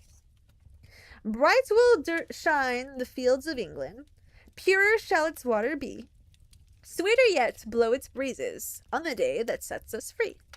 For that day we all must labor, though we die before it break. Cows and horses, geese and turkeys, all must toil for freedom's sake. Beasts of England, beasts of Ireland, beasts of every land and clime, hearken well and spread of my tidings of the golden future time. The singing of the song threw the animals into the wildest excitement. Almost before Major had reached the end, they'd begun singing it for themselves. Even the stupidest of them had already picked up the tune and a few of the words, and as for the cleverer ones, such as the pigs and the dogs, they had the entire song by heart within a few minutes. And then, after a few preliminary tries, the whole farm burst out into Beasts of England in tremendous unison. The cows lowed it, the dogs whined it, the sheep bleated it, the horses whined it, and the ducks quacked it. They were so delighted with the song that they sang it right through 5 times in succession, and must have continued singing it all night if they had not been interrupted. Unfortunately, the uproar awoke Mr. Jones, who sprang out of bed, making sure that there was a fox in the yard. He seized the gun, which always stood in a corner of his bedroom, and let fly a charge of number 6 shot into the darkness. The pellets buried themselves in the wall of the barn, and the meeting broke up hurriedly. Everyone fled to their own sleeping place. The birds jumped on to their perches, the animals settled down in the straw, and the whole farm was asleep in a moment. Damn. Damn. Like, they were just so ready, like, so excited. And then the moment that they heard the threat of the gun, of man, just like instant, like, sleep, obedience, back to obedience. Well, let's see how strong that rebellion lives in their hearts moving forward. Right into chapter 2. 3 nights later, old Major died peacefully in his sleep. His body was buried at the foot of the orchard. This was in early March. During the next 3 months, there was much secret activity.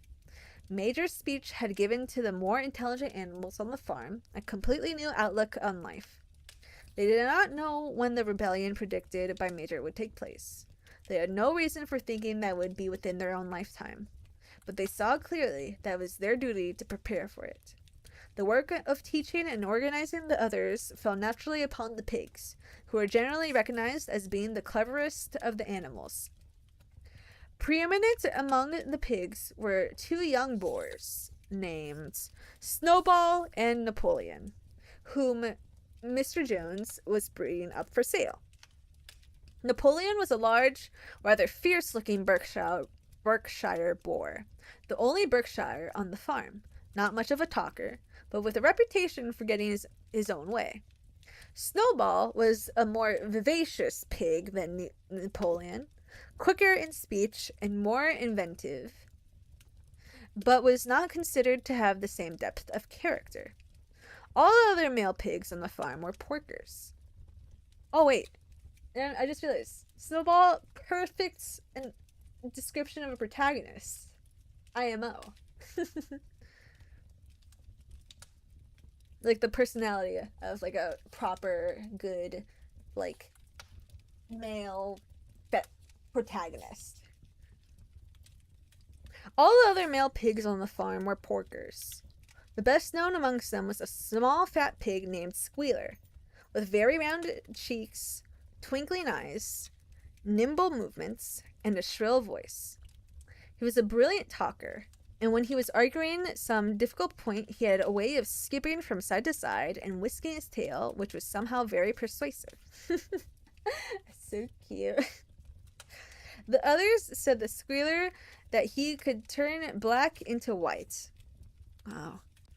These 3 had elaborated old Major's teachings into a complete system of thought, to which they gave the name of animalism.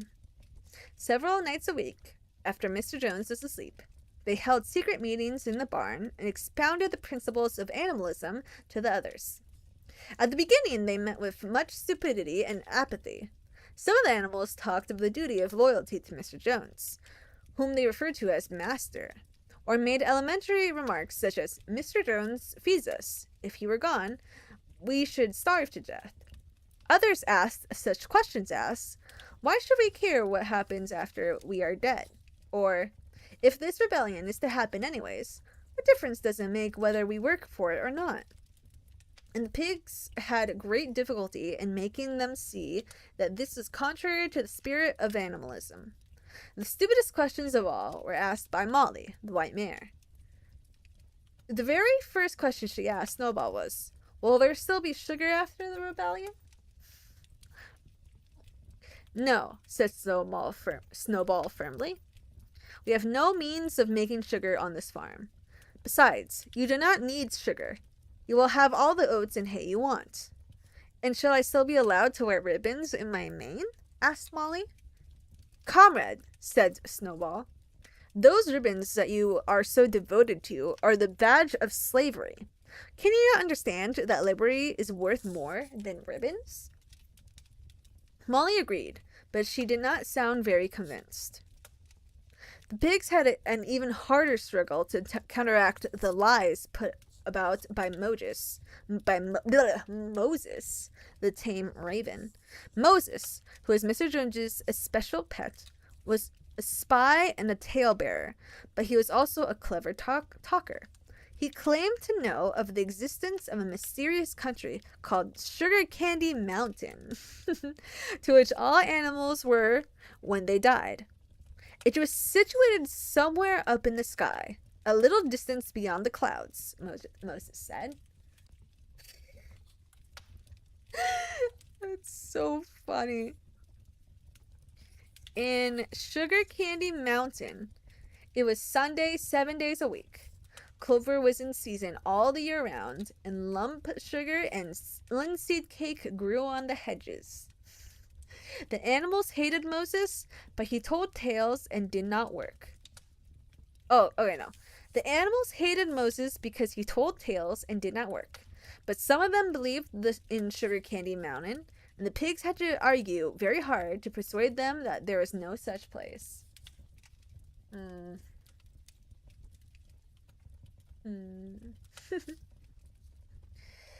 Their most faithful disciplines were the two cart horses, Boxer and Clover. These two had great difficulty in figuring anything out for themselves, but having once accepted the pigs as their teachers, they absorbed everything that they were told and passed it on to the other animals by simple arguments. They were unfailing in their attendance at the secret meetings in the barn, and led the singing of Beasts of England, with which the meetings always ended. Now, as it turned out, the rebellion was achieved much earlier and more easily than anyone had expected. Hold on. In past years, Mr. Jones, although a hard master, had been a capable farmer. But of late he had fallen on evil days.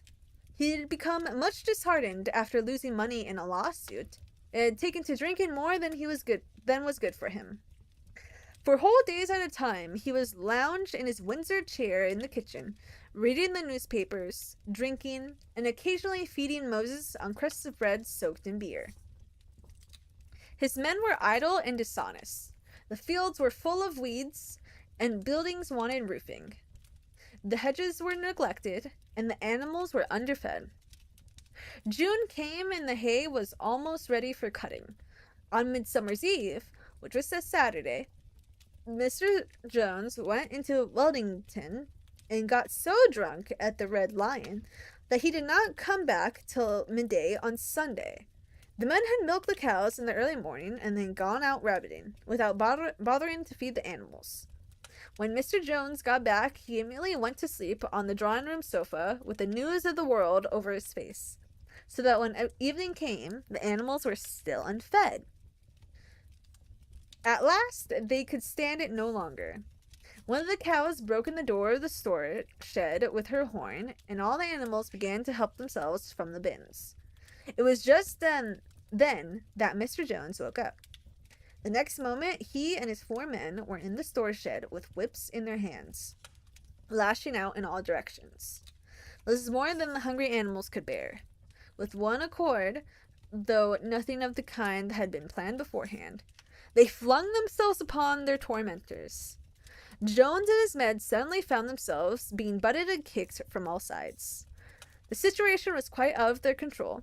They had never seen animals behave like this before, and this sudden uprising of creatures whom they were used to thrashing and maltreating just as they chose frightened them almost out of their wits.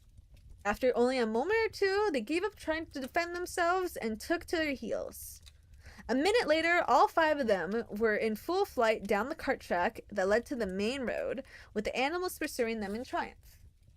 Oh, hey, Jack! Oh, thanks for the hydrate, Jack. I still have a little water in this water bottle. Also, thanks for the posture check. Thank you. We're on chapter 2. I think in the middle of chapter 2. I think we're just gonna read up to chapter 3 tonight, guys. Like I said, I want to not have too long of a stream tonight because I got a lot to do for tomorrow.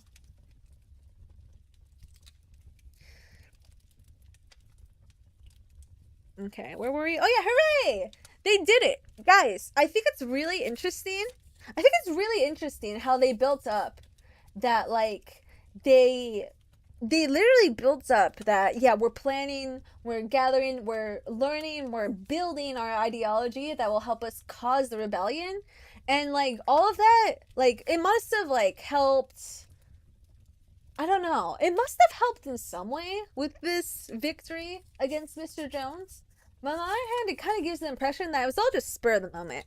It was all just like them reaching a breaking point. Like they would have probably like that one part where where someone was asking questions of like, if it's gonna happen, why bother at all? It kind of did just happen. Like I feel like it would have happened without the ideology. I think now that they have it though, they have something to build off of after kicking them out successfully. Mrs. Jones looked out of the bedroom window, saw what was happening, hurriedly flung a few possessions into a carpet bag, and slipped out of the barn by another way. Moses sprang off his perch and flapped after her, croaking loudly. Meanwhile, the animals had chased Jones's men out of to the road and slammed the 5-barred gate behind them. And so, almost before they knew what was happening, the rebellion had been successfully carried through. Jones was expelled, and the manor farm was theirs. Hooray!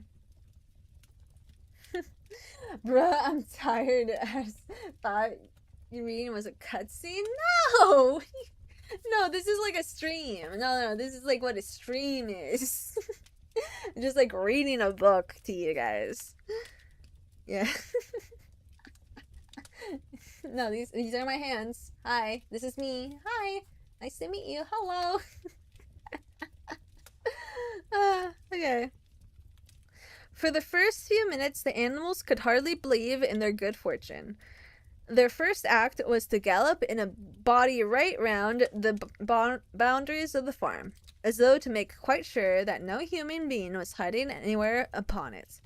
Then they raced back to the farm buildings to wipe out the last traces of Mr. Jones' hated reign. The harness room at the end of the stables was broken open.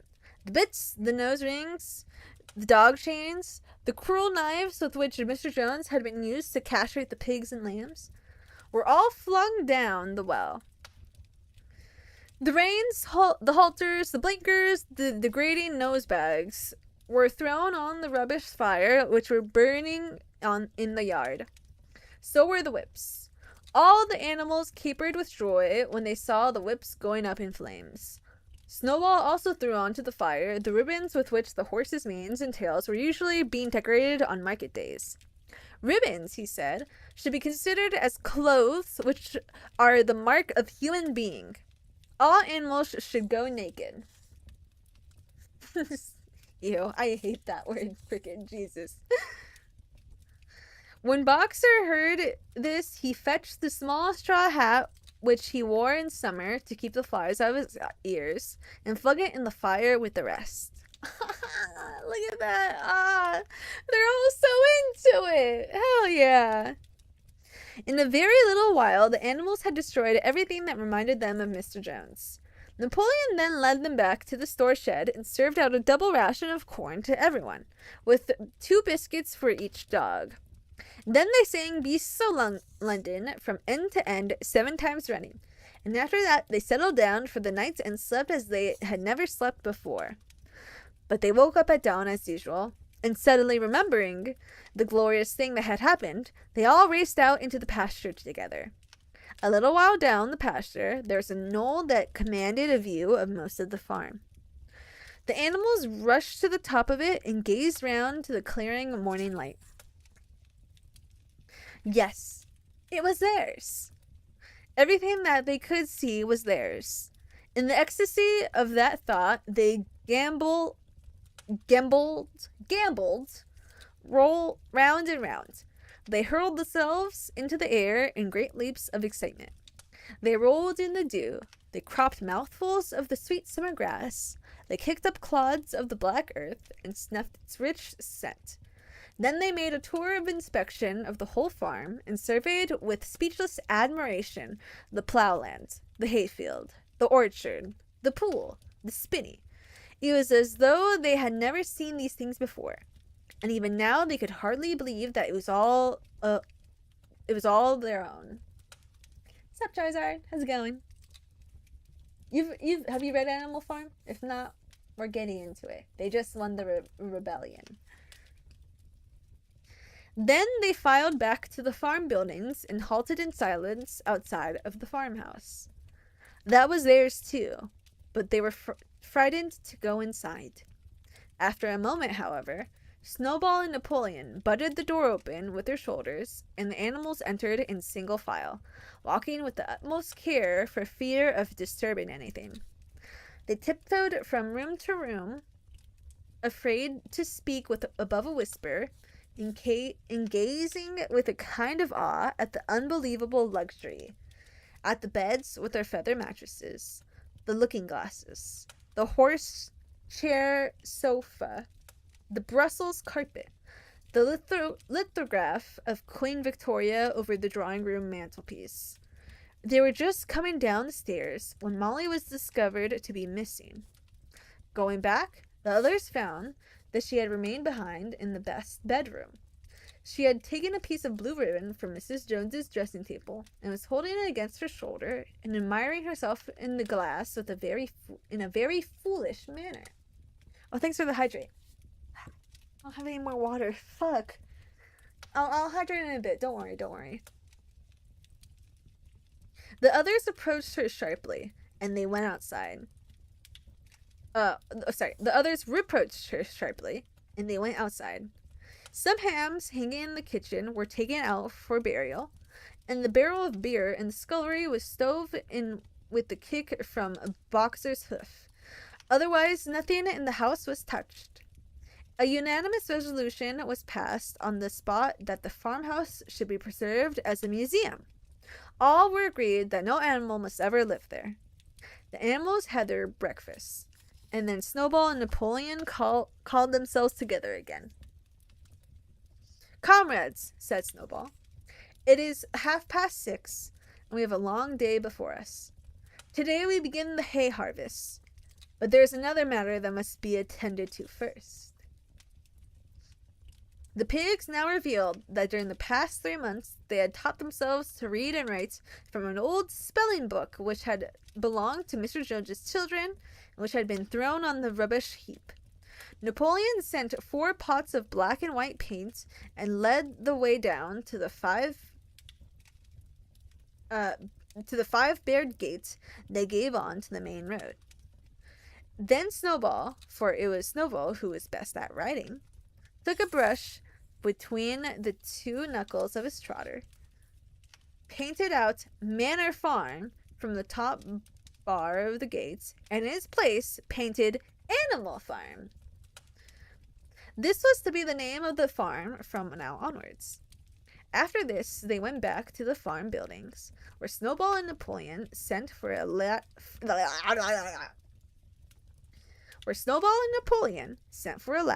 which they caused to be sent against the end wall of the big barn. They explained that by their studies of the past 3 months, the pigs had succeeded in reducing the principles of animalism to 7 commandments. These 7 commandments would now be inscribed on the wall. They would form an unaltered law by which all the animals on Animal Farm must live forever after. With some difficulty, for it is not easy for a pig to balance himself on a ladder, obviously, Snowball climbed up and set to work, with Squealer a few rungs below him holding the paint pot. The commandments were written on the tarred wall in great white letters that could be read 30 yards away. They read thus. The 7 commandments. 1. Whatever goes upon 2 legs is an enemy. 2. Whatever goes upon 4 legs or has wings is a friend. 3.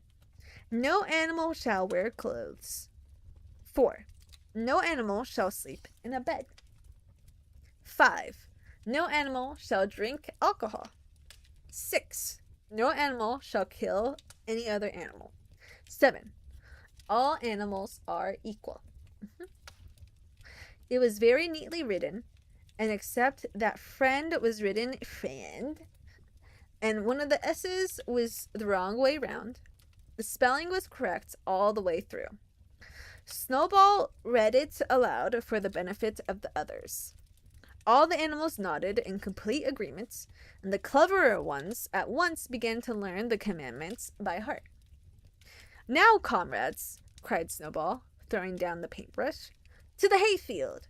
Let us make it a point of honor to get in the harvest more quickly than Jones and his men can do." But at this moment, the 3 cows, who had seemed uneasy for some time past, set up a loud lowing. They had not been milked for 24 hours, and their udders were almost bursting. After a little thought, the pigs sent for buckets and milked the cows fairly successfully, their trotters being well adapted to this task. Soon there were 5 buckets of frothy, creamy milk, at which many of the animals looked with considerable interest. "What is going to happen to all that milk?" said someone. "Jones used sometimes to mix some of it in our mash," said one of the hens. "Never mind the milk, comrades," cried Napoleon, placing himself in front of the buckets. "That will be attended to. The harvest is more important. Comrade Snowball will lead the way. I shall follow in a few minutes. Forward, comrades! The hay is waiting." So the animals trooped down to the hayfields to begin the harvest. When they came back in the evening, it was noticed that the milk had disappeared. Ugh. Ugh.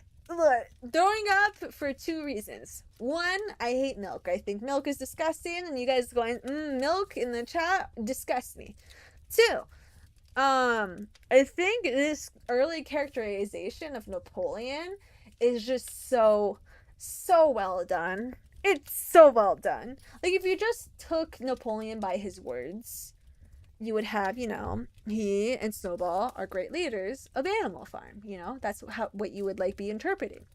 However, when you look at him by his actions, they literally describe he places himself in front of the buckets, blocking the view of the milk buckets from the animals so that they don't really see it. You know what I mean? Kind of creating a barrier of out of sight, out of mind type of thing. Or at least establishing that type of thread. You know what I mean? And then he says he's gonna go. Everyone leave. Everyone go. I'll see you guys in a few minutes. He doesn't explain why, but he's, so commanding, and everyone's just so in this headset of, following the commandments of animalism, stuff like that. But they're not paying attention to, wait a minute. All the milk that was left alone with Napoleon is now gone. Interesting. The hens, it was the hens, right? Yeah, it was a hen that literally said, hey, this is something that we all used to enjoy under Mr. Jones. And Napoleon took this, moment of, blindness, literal just, blindness on everyone else's part to get his own benefits, just, right away. Just, right away. He's already, seeking to get what he wants out of this situation. Selfishness. That's crazy. If I ever become lactose intolerant, I would probably game it myself. Oh my god. Okay. I think chapter 3 is where we're gonna end it tonight. So, not too many more pages, no? Oh, I skipped a page.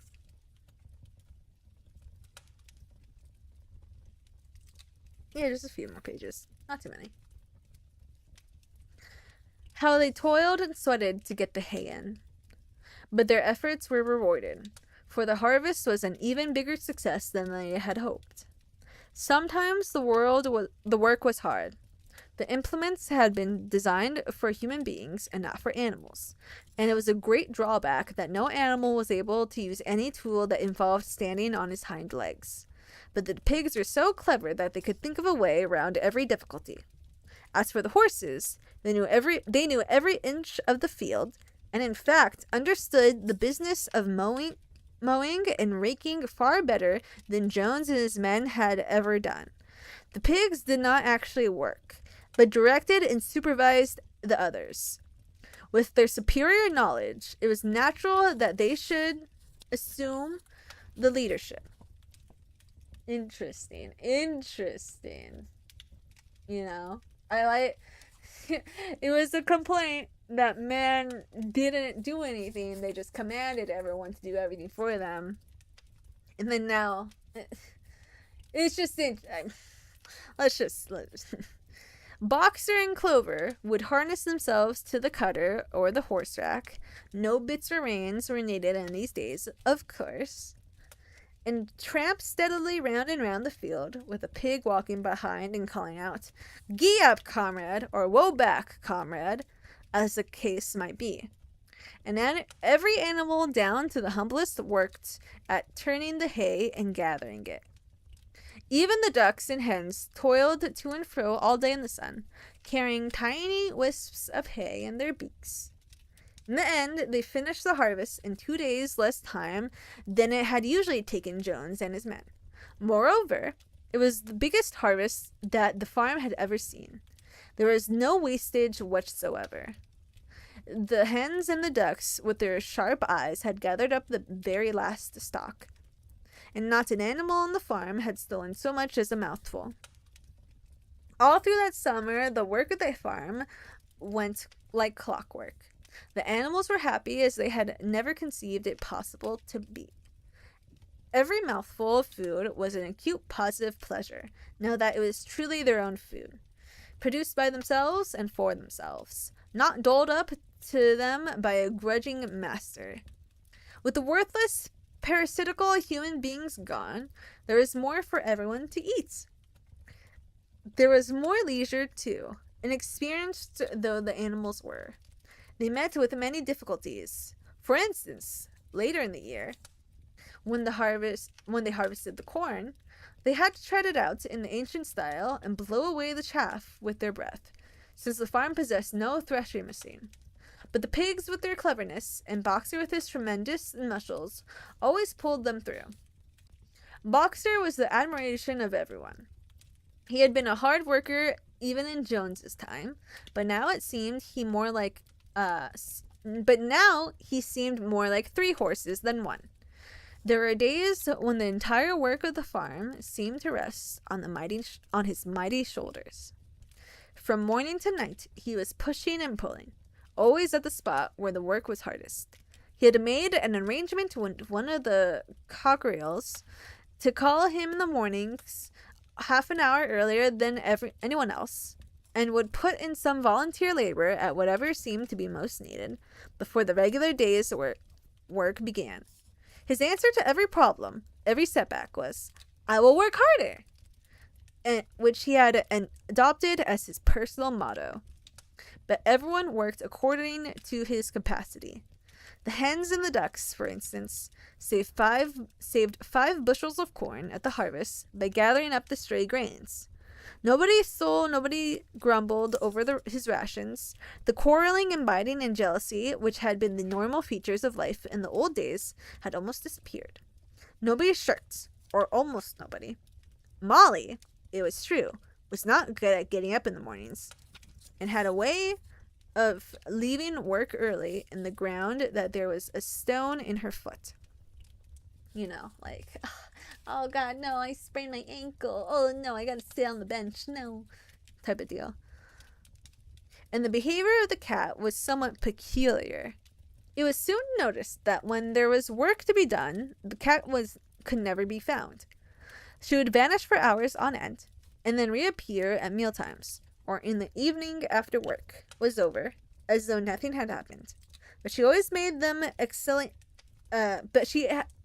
made such excellent excuses, and purred so affectionately that it was impossible not to believe in her good intentions.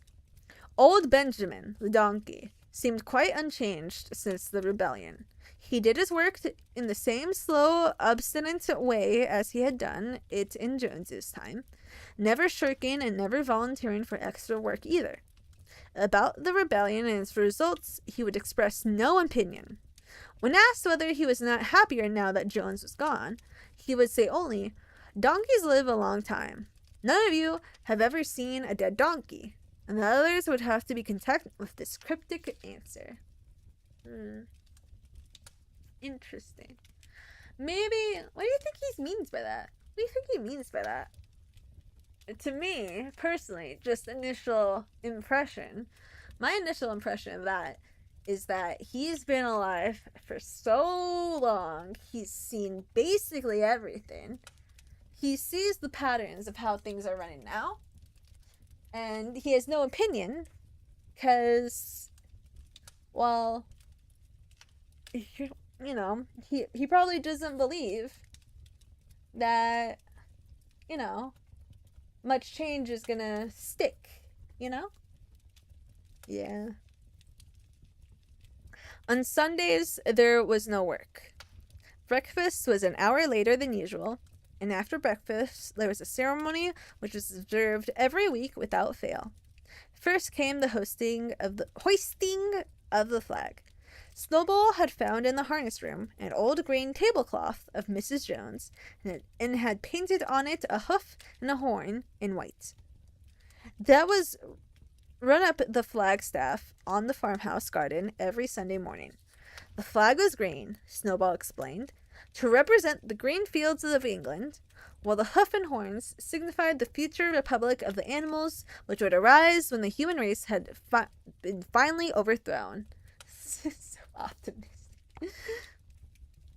After the hoisting of the flag, all the animals trooped into the big barn for a general assembly, which was known as the meeting.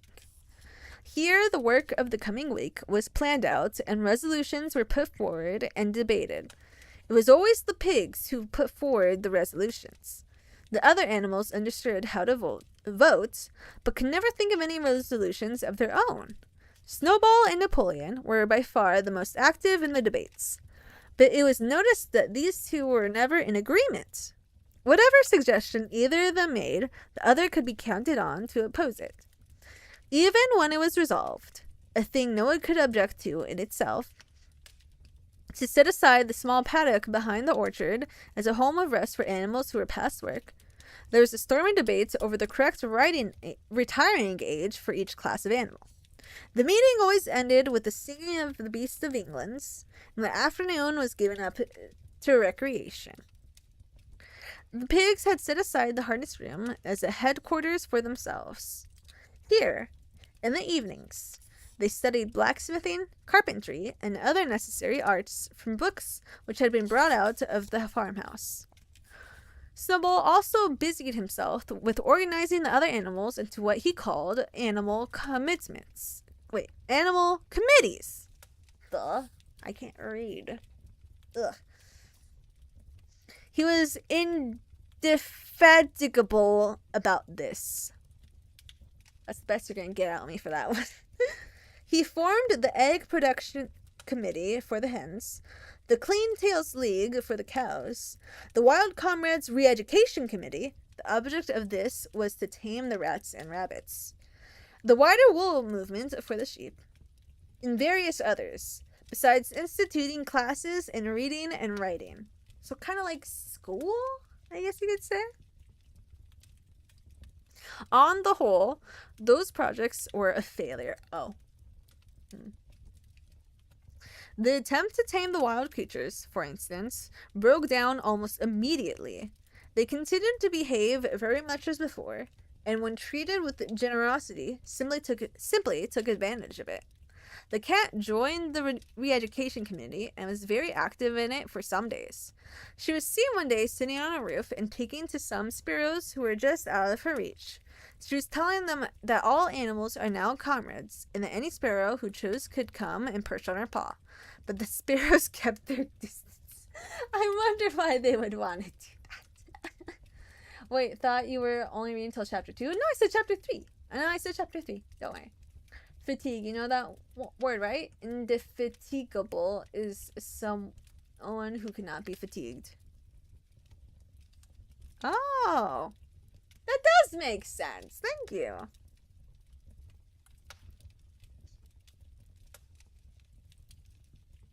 The reading and writing classes, however, were a great success.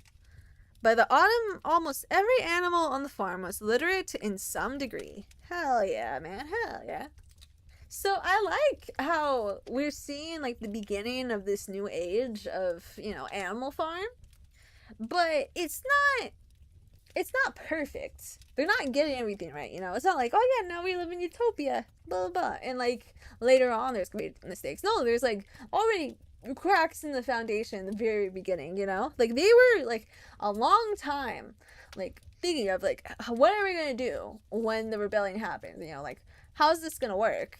They thought this out, but now it's a reality. Things aren't going according to plan, you know. Things in like your ideology and, you know, studies don't always align with the reality of situations and people's personalities and so forth and such. And yes, yeah.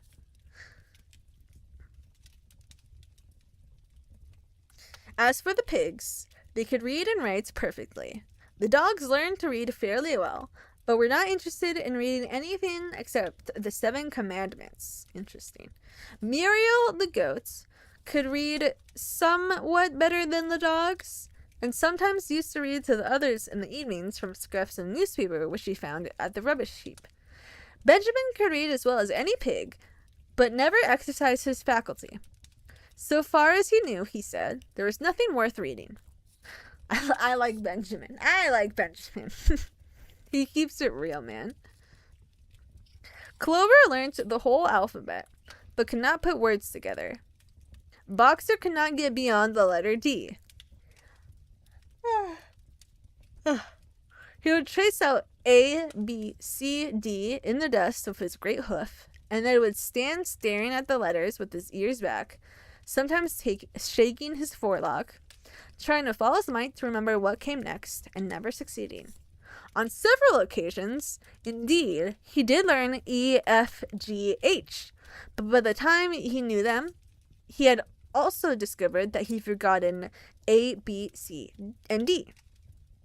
Finally, he decided to be content with the first four letters, and used to write them out once and twice every day to refresh his memory. Molly refused to learn any but the 6 letters which spelt her own name. Like, that's technically 1, 2, 3, 4, 5, 6. I mean, technically it's not even 6, it's 5 because there's 2 L's. But I'll give that to Molly.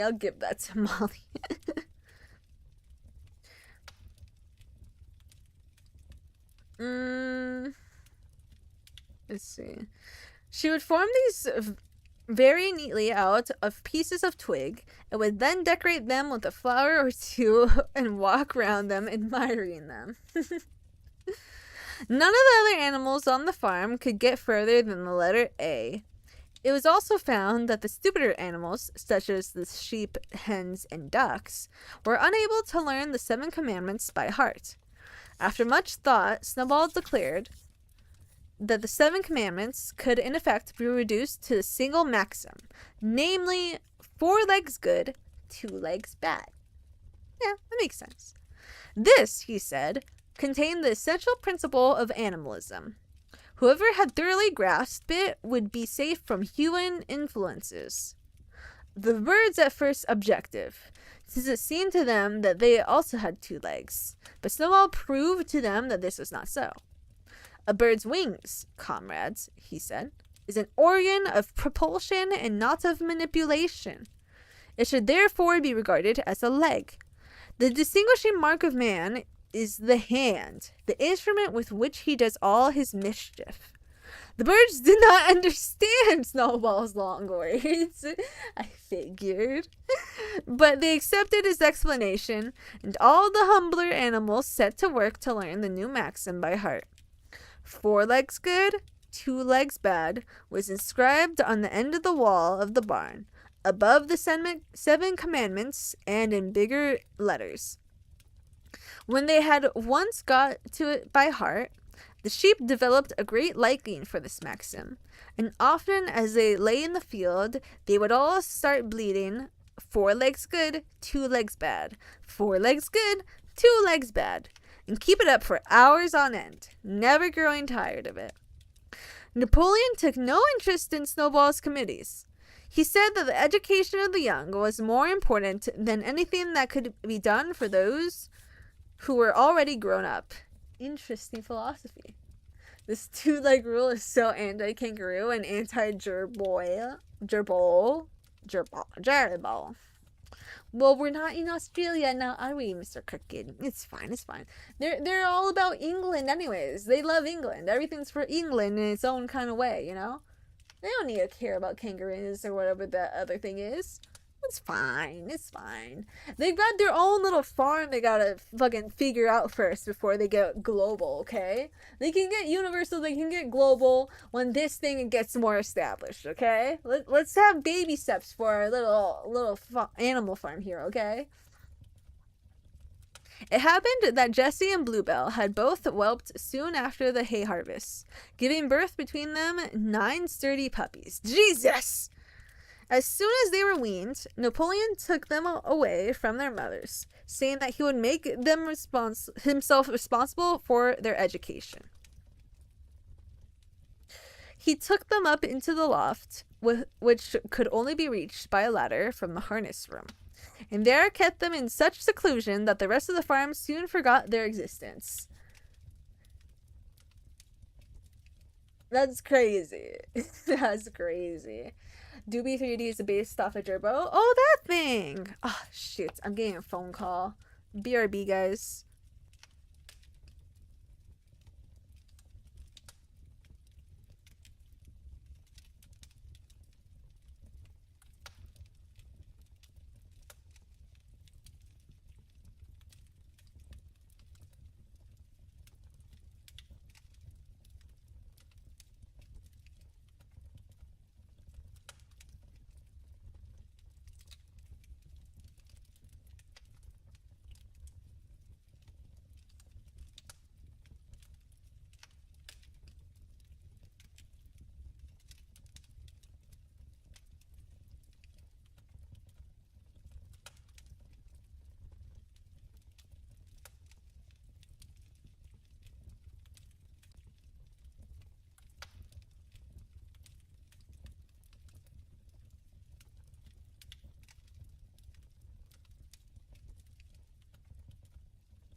Okay, I'm back. Hi, Dougie. Text on screen is what I want to turn off. Yeah. Just like Eve Link says she's annoyed and hates us. Okay, that is true. Me blinking probably was me reacting to Cricket's KFC comment. Because we don't like KFC, we like Popeyes. Okay, where were we? We're almost done. I think, yeah, literally last page. It was so funny. My mom's like, oh my god, because she only calls me. Guys, literally, I'm telling you, all these streams I've been doing where I've had to take pauses to talk to my mom, these are the only times she calls me. She's like, oh my god, you're streaming every day, aren't you? And I'm like, no, mom. I literally don't stream Mondays, Wednesdays, or Fridays. And she's like, oh my god.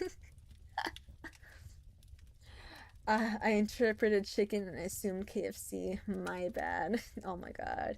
Popeyes? Blech. You guys remember when it went viral about, like, you know, the chicken restaurant chicken sandwich? Which one has the best one?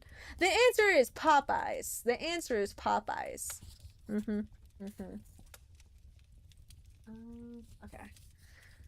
Okay. Let's see.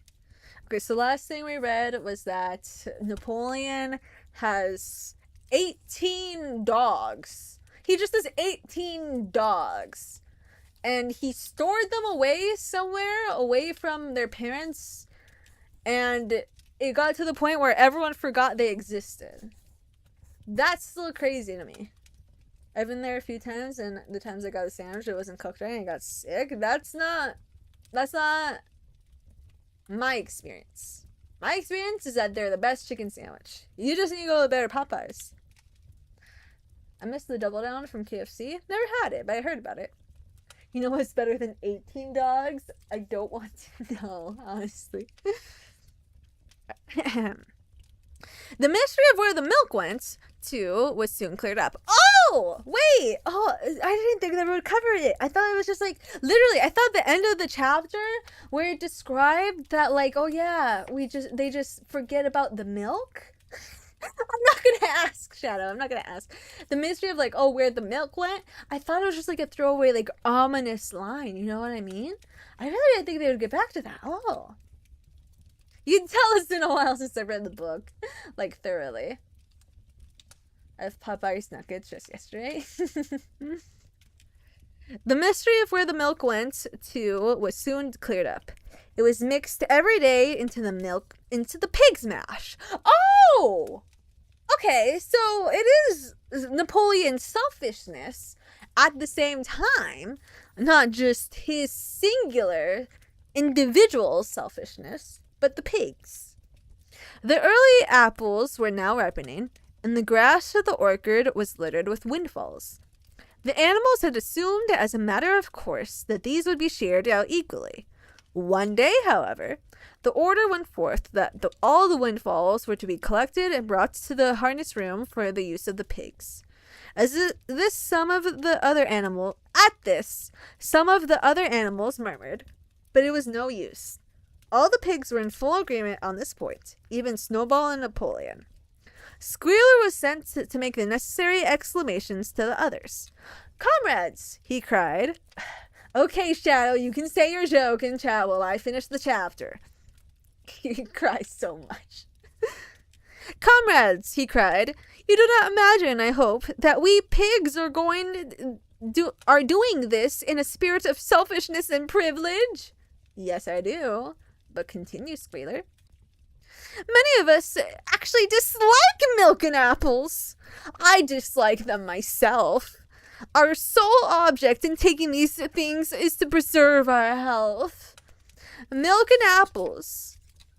This has been proved by science, capital S, comrades. Contain substances absolutely necessary to the well-being of a pig. We pigs are brain workers. The whole management and organization of the farm depend on us. Day and night, we are watching over your welfare. It is for your sake that we drink that milk and eat those apples. Do you know what would happen if we pigs failed in our duty? Jones would come back. Yes, Jones would come back. Surely, comrades, cried Squealer almost pleadingly, skipping from side to side and whisking his tail. Surely there is no one among you who wants to see Mr. Jones come back. Now, if there was one thing that the animals were completely certain of, it was that they did not want Jones back. When it was put to them in this light, they had no more to say. The importance of keeping the pigs in good health was all too obvious. So it was agreed without further argument that the milk and the windfall apples, and also the main crop of apples, when they ripened, should be reserved for the pigs alone. Damn. Damn. I relate to the pigs. I must drink the milk. It's literally just a need for my health, for real. What could be better than 18 dogs? 6 cats, no more, no less. Oh my god. I don't get it. Is it like a cats are better than dogs thing? If that's so, haha, funny. Damn. That's crazy. Like, actually, that's crazy. I just think it's interesting how just like one of the main touted rules made with animalism, made and enforced by the pigs, is that all animals are equal. Was that number 7? That was number 7, right? Where is it? That's the Feast of England.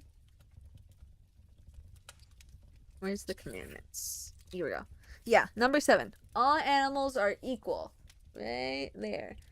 But literally, if you put just a little bit, if the other animals a little bit, you know, more naive, less intellectual than the pigs, put some thought into what the pigs are saying with the, oh, milk and eggs, then they're basically saying that pigs are more important. Pigs are on a higher level than all other animals. That's not equality, right? Am I dumb? Do I not understand how words work, if that's what that means? If that is not what that means? Cats are better than dogs? I mean, I didn't fight you there. You didn't found an old piece of my cat who passed a few years ago? That sounds weird. How do you... Let's not... I'm fine with moving on from that comment. Oh, okay. He lost a tooth. Oh... And I was there to see it fall out, so I put it away. Oh, how interesting. Yeah, I kind of wish I kept my dog's tail. Her severed tail. I kept it for a little bit, and then my mom said it was gross, so I threw it out. Mostly because I wasn't storing it properly, to be fair. So that's on me. Clearly you don't understand the nuance of the pig people and why they deserve our milk. Yeah, so they deserve Crab and Cricket's fresh milk. Yes, of course. Okay. My dog's crying. You know what that means.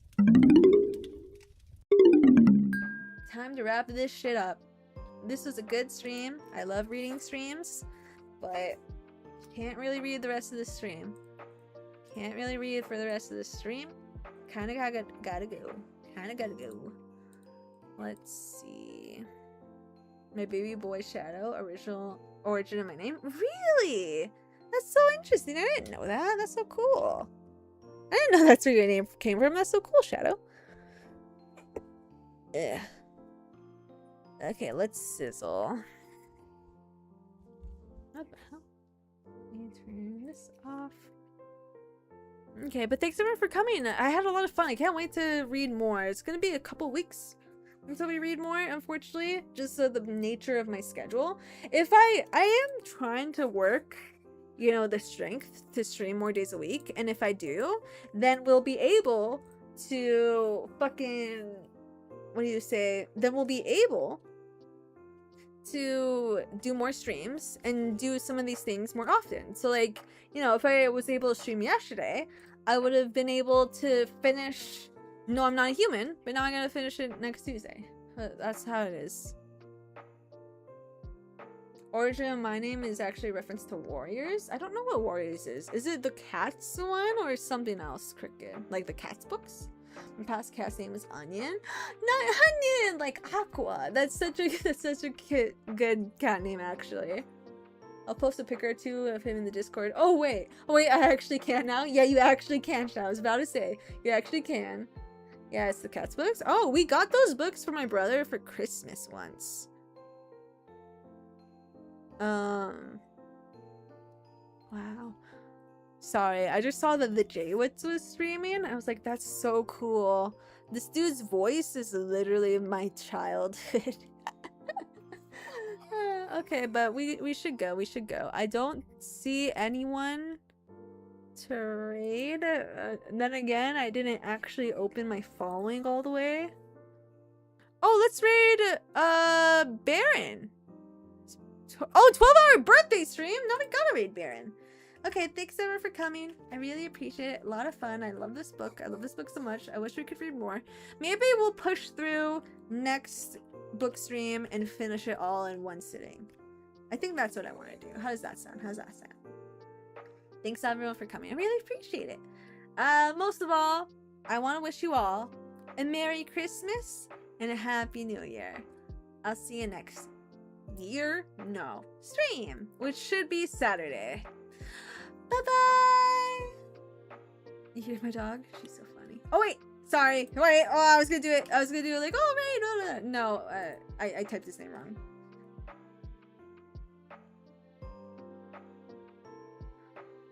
So, have a peek at him as my phone background, and my phone dies. It's just this disappointing stare, like, really? Oh my god, that's funny. Okay. See y'all then.